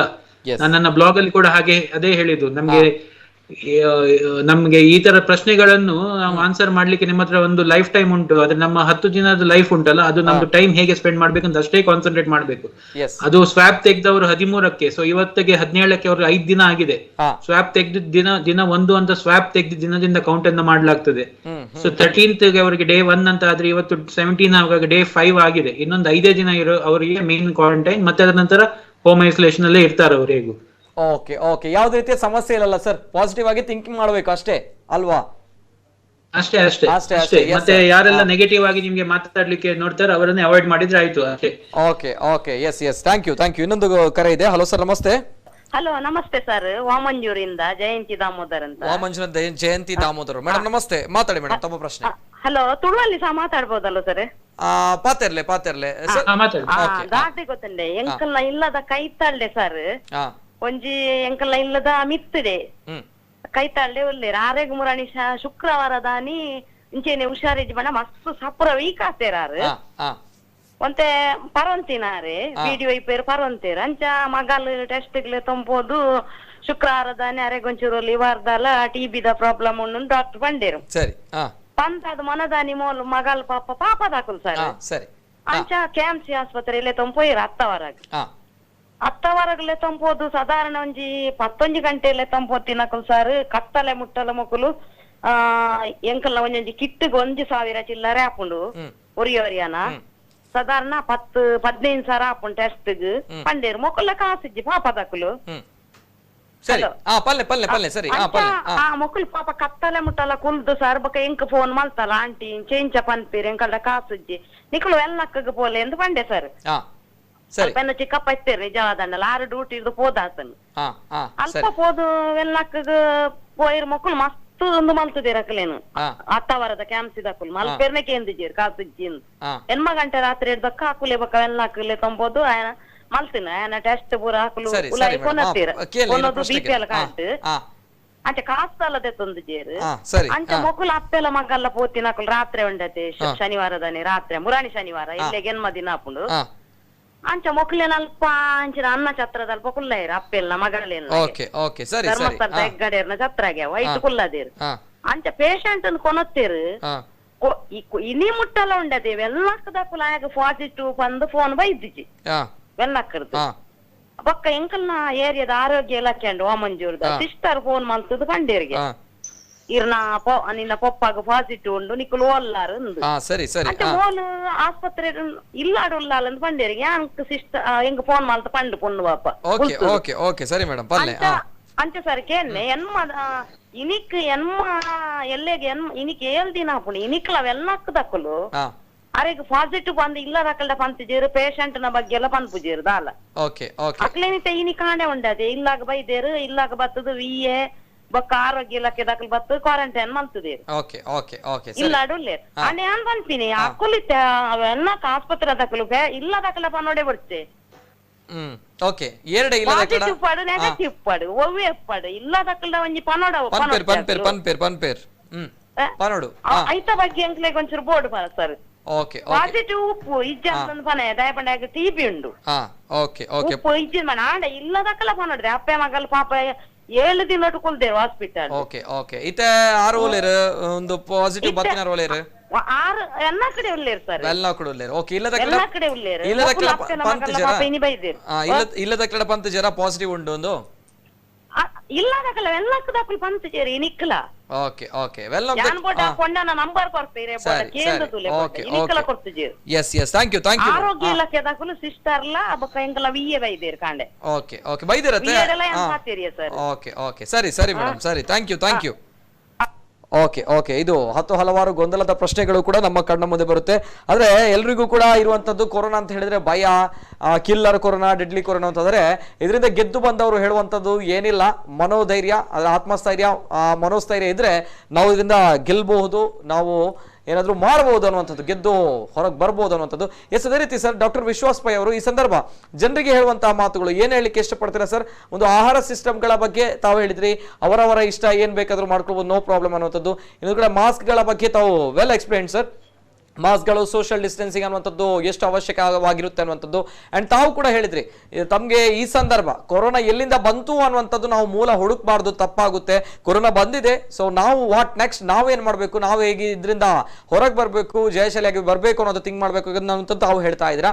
ಈ ಸಂದರ್ಭ ಹಲವಾರು ಪ್ರಶ್ನೆಗಳು ಬರುತ್ತೆ. ತರಕಾರಿ ಬಂದಾಗ ಅದರಲ್ಲೂ ಕೂಡ ಕೊರೋನಾ ಬರುತ್ತೆ, ಕರೆನ್ಸಿ ನೋಟ್ಗಳು ಎಕ್ಸ್ಚೇಂಜ್ ಆದಾಗ ಅಲ್ಲೂ ಕೂಡ ವೈರಸ್ ಎಕ್ಸ್ಚೇಂಜ್ ಆಗುತ್ತೆ. ಸೊ ಇಂತಹ ಹಲವಾರು ಗೊಂದಲಗಳು ಎಲ್ಲವೂ ಕೂಡ ಇದೆ, ಭಯ, ಆತಂಕ ಎಲ್ಲವೂ ಕೂಡ ಇದೆ. ಅಂಡ್ ತಾವುಗಳು ಈಗ ಕೊರೋನಾದಿಂದ ಗೆದ್ದು ಬಂದವರು, ಕೊರೋನಾ ವಾರಿಯರ್ ಕೂಡ ಹೌದು, ರೆಸ್ಪೆಕ್ಟ್ ಇದೆ ನಮಗೆ ನಿಜವಾಗ್ಲೂ ಕೂಡ. ಈ ಸಂದರ್ಭ ಜನರಿಗೆ ತಾವು ಏನು ಹೇಳಲಿಕ್ಕೆ ಇಷ್ಟಪಡ್ತೀರಾ ಸರ್? ಜನರಿಗೆ ತಮ್ಮ ಒಂದು ಕಿವಿ ಮಾತು, ಕೊರೋನಾ ಅಂತ ಬಂದಾಗ ಏನ್ ಮಾಡಬೇಕು, ವಾಟ್ ನೆಕ್ಸ್ಟ್, ಏನು ಅಂತ ಹೇಳಿ ಈ ತಮ್ಮ ಕಿವಿ ಮಾತು, ತಮ್ಮ ಸಂದೇಶ ಸರ್. ಮೊದಲನೇದಾಗಿ ನಾನು ಹೇಳೋದಾದ್ರೆ ಕೊರೋನಾ ಯಾರಿಗೂ ಬರದೇ ಇರ್ಲಿ, ಕೊರೋನಾ ಯಾರಿಗೂ ಬರದೇ ಇರ್ಲಿ ಅಂತ. ಅದಕ್ಕಾಗಿ ನಾವು ಬೇಕಾದ್ರ ಪ್ರಿಕಾಷನ್ಸ್ ಅನ್ನು ತೆಗಿಬೇಕು. ಮತ್ತೆ ತುಂಬಾ ಒಂದು ಓವರ್ ಕಾಶಿಯಸ್ ಆಗಿ ಅಥವಾ ತುಂಬಾ ಒಂದು ಅಪ್ರೆಹೆನ್ಸಿವ್ ಅಂದ್ರೆ ತುಂಬಾ ಎಲ್ಲದ ಮೇಲೆ ಡೌಟ್ ಮಾಡೋದನ್ನು ಬಿಡ್ಬೇಕು. ನನಗೆ ಈಗ ತರಕಾರಿ ತಗೊಂಡ ತಕ್ಷಣ ತರಕಾರಿಯಿಂದ ಕೊರೋನಾ ಬರ್ಬೋದಾ ಅಥವಾ ಅವರು ಕೊಟ್ಟಿದ್ದ ನೋಟಿನಿಂದ ಬರ್ಬೋದಾ ಅಂತ. ಹಾಗೇನು ಸರ್ಫೇಸ್ ಟ್ರಾನ್ಸ್ಮಿಷನ್ ತುಂಬಾ ಲೋ ಆಗಿ ಉಂಟು. ಅಂದ್ರೆ ಸರ್ಫೇಸ್ ಟ್ರಾನ್ಸ್ಮಿಷನ್ ಅಂದ್ರೆ ಯಾವುದು ಒಂದು ವಸ್ತುವಿಂದ ಇನ್ನೊಂದು ಜನರಿಗೆ ಸ್ಪ್ರೆಡ್ ಆಗೋದು ಬಾರಿ very very rare chance.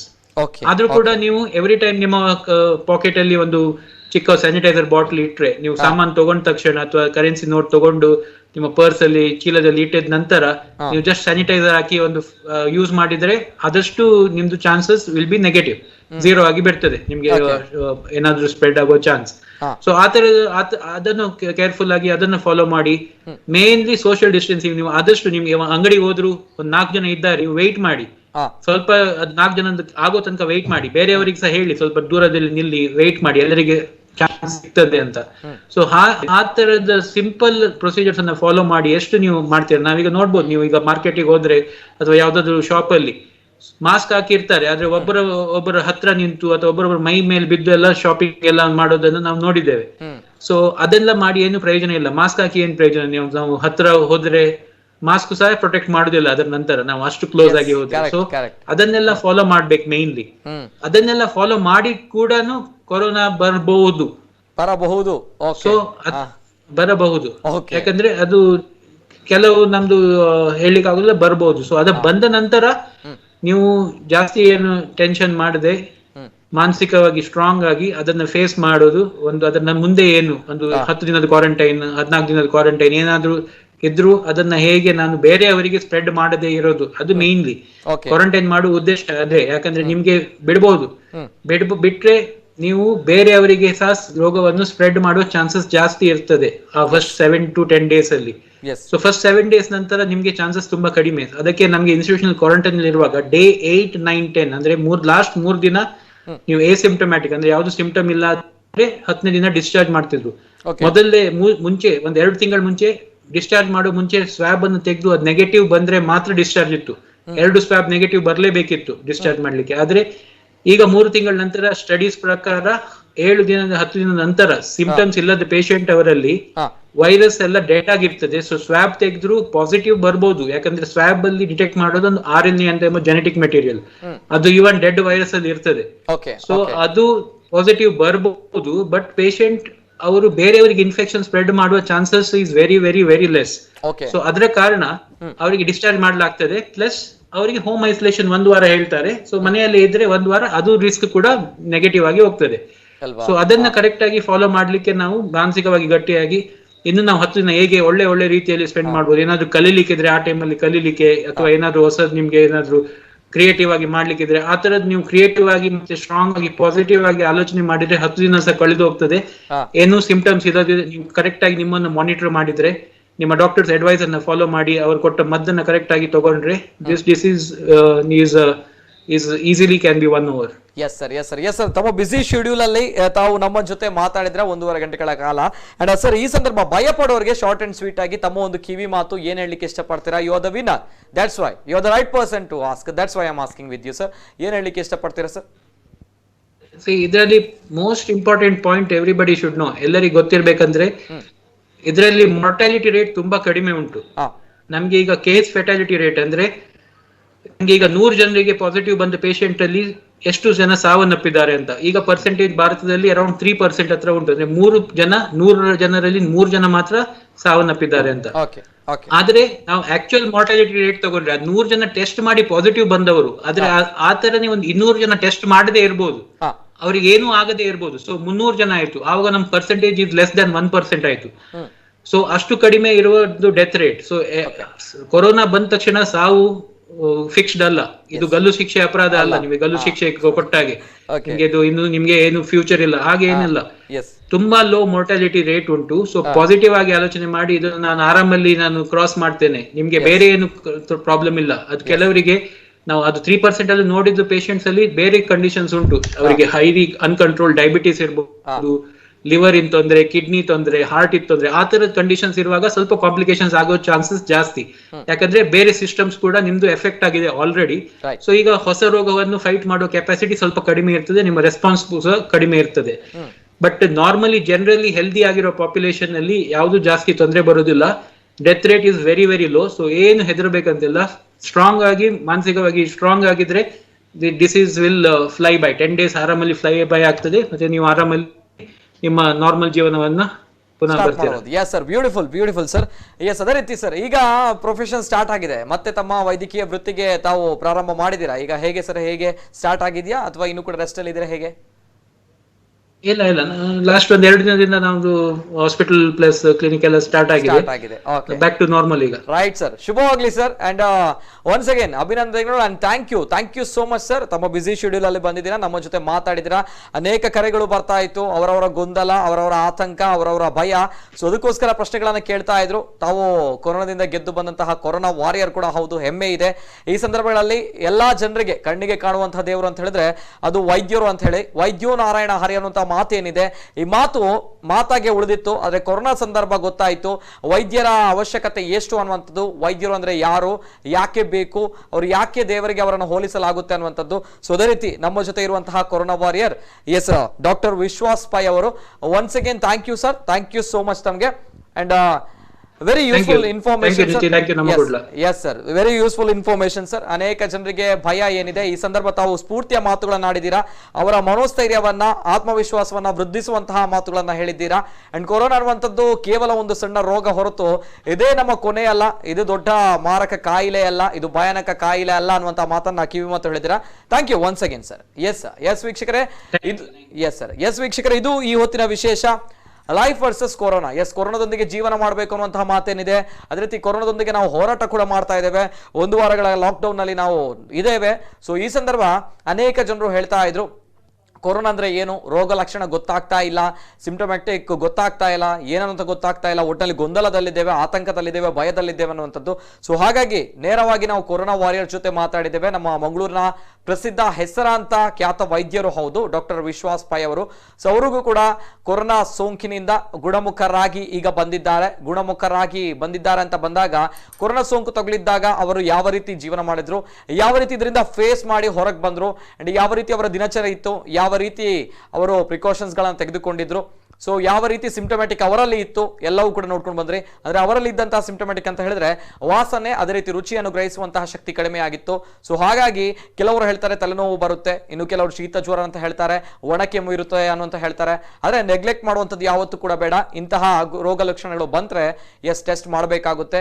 And corona ಅನ್ನುವಂಥದ್ದು ಡೆಂಗ್ಯೂ, ಮಲೇರಿಯಾ, ಕ್ಯಾನ್ಸರ್ ಇಂತಹ ಒಂದು ಭಯಂಕರವಾಗಿರುವಂತಹ ಭಯಾನಕ ಕಾಯಿಲೆ ಅಲ್ಲ, ಬದಲಾಗಿ ಭಯಾನಕ ಕಾಯಿಲೆ ಅಲ್ಲ ಅಂತ ಬಂದಾಗ ನಾವು ನೆಗ್ಲೆಕ್ಟ್ ಮಾಡುವಂಥದ್ದು ಕೂಡ ಇಲ್ಲ. ಬದಲಾಗಿ ನಮ್ಮ ದೇಹದಲ್ಲಿ ರೋಗ ನಿರೋಧಕ ಶಕ್ತಿ ಇರಬೇಕು. ದೇಹದಲ್ಲಿ ರೋಗ ನಿರೋಧಕ ಶಕ್ತಿ ಇದ್ರೆ ಇದರ ವಿರುದ್ಧ ನಾವು ಹೋರಾಟ ಮಾಡಬಹುದು, ಜಯಗಳಿಸಬಹುದು ಅನ್ನುವಂಥದ್ದು Covid warrior doctor Vishwas pi ಅವರ ಮಾತುಗಳು. ವೀಕ್ಷಕರು, ಇದು ಈ ಹೊತ್ತಿನ ವಿಶೇಷ. ಎಲ್ಲರೂ ಕೂಡ ಕ್ಷೇಮವಾಗಿರ್ರಿ, ಸುರಕ್ಷಿತವಾಗಿರಿ ಅಂತ ನಾವು ಹೇಳ್ತಾ ಇದ್ದೇವೆ. ಅಂಡ್ ಇದು ಈ ಹೊತ್ತಿನ ವಿಶೇಷ. ನಿರಂತರ ಸುದ್ದಿ ಹಾಗೂ ಮನೋರಂಜನೆಗಾಗಿ ನೋಡ್ತಾ ಇರಿ ನಮ್ಮ ಕುಡ್ಲ 24/7.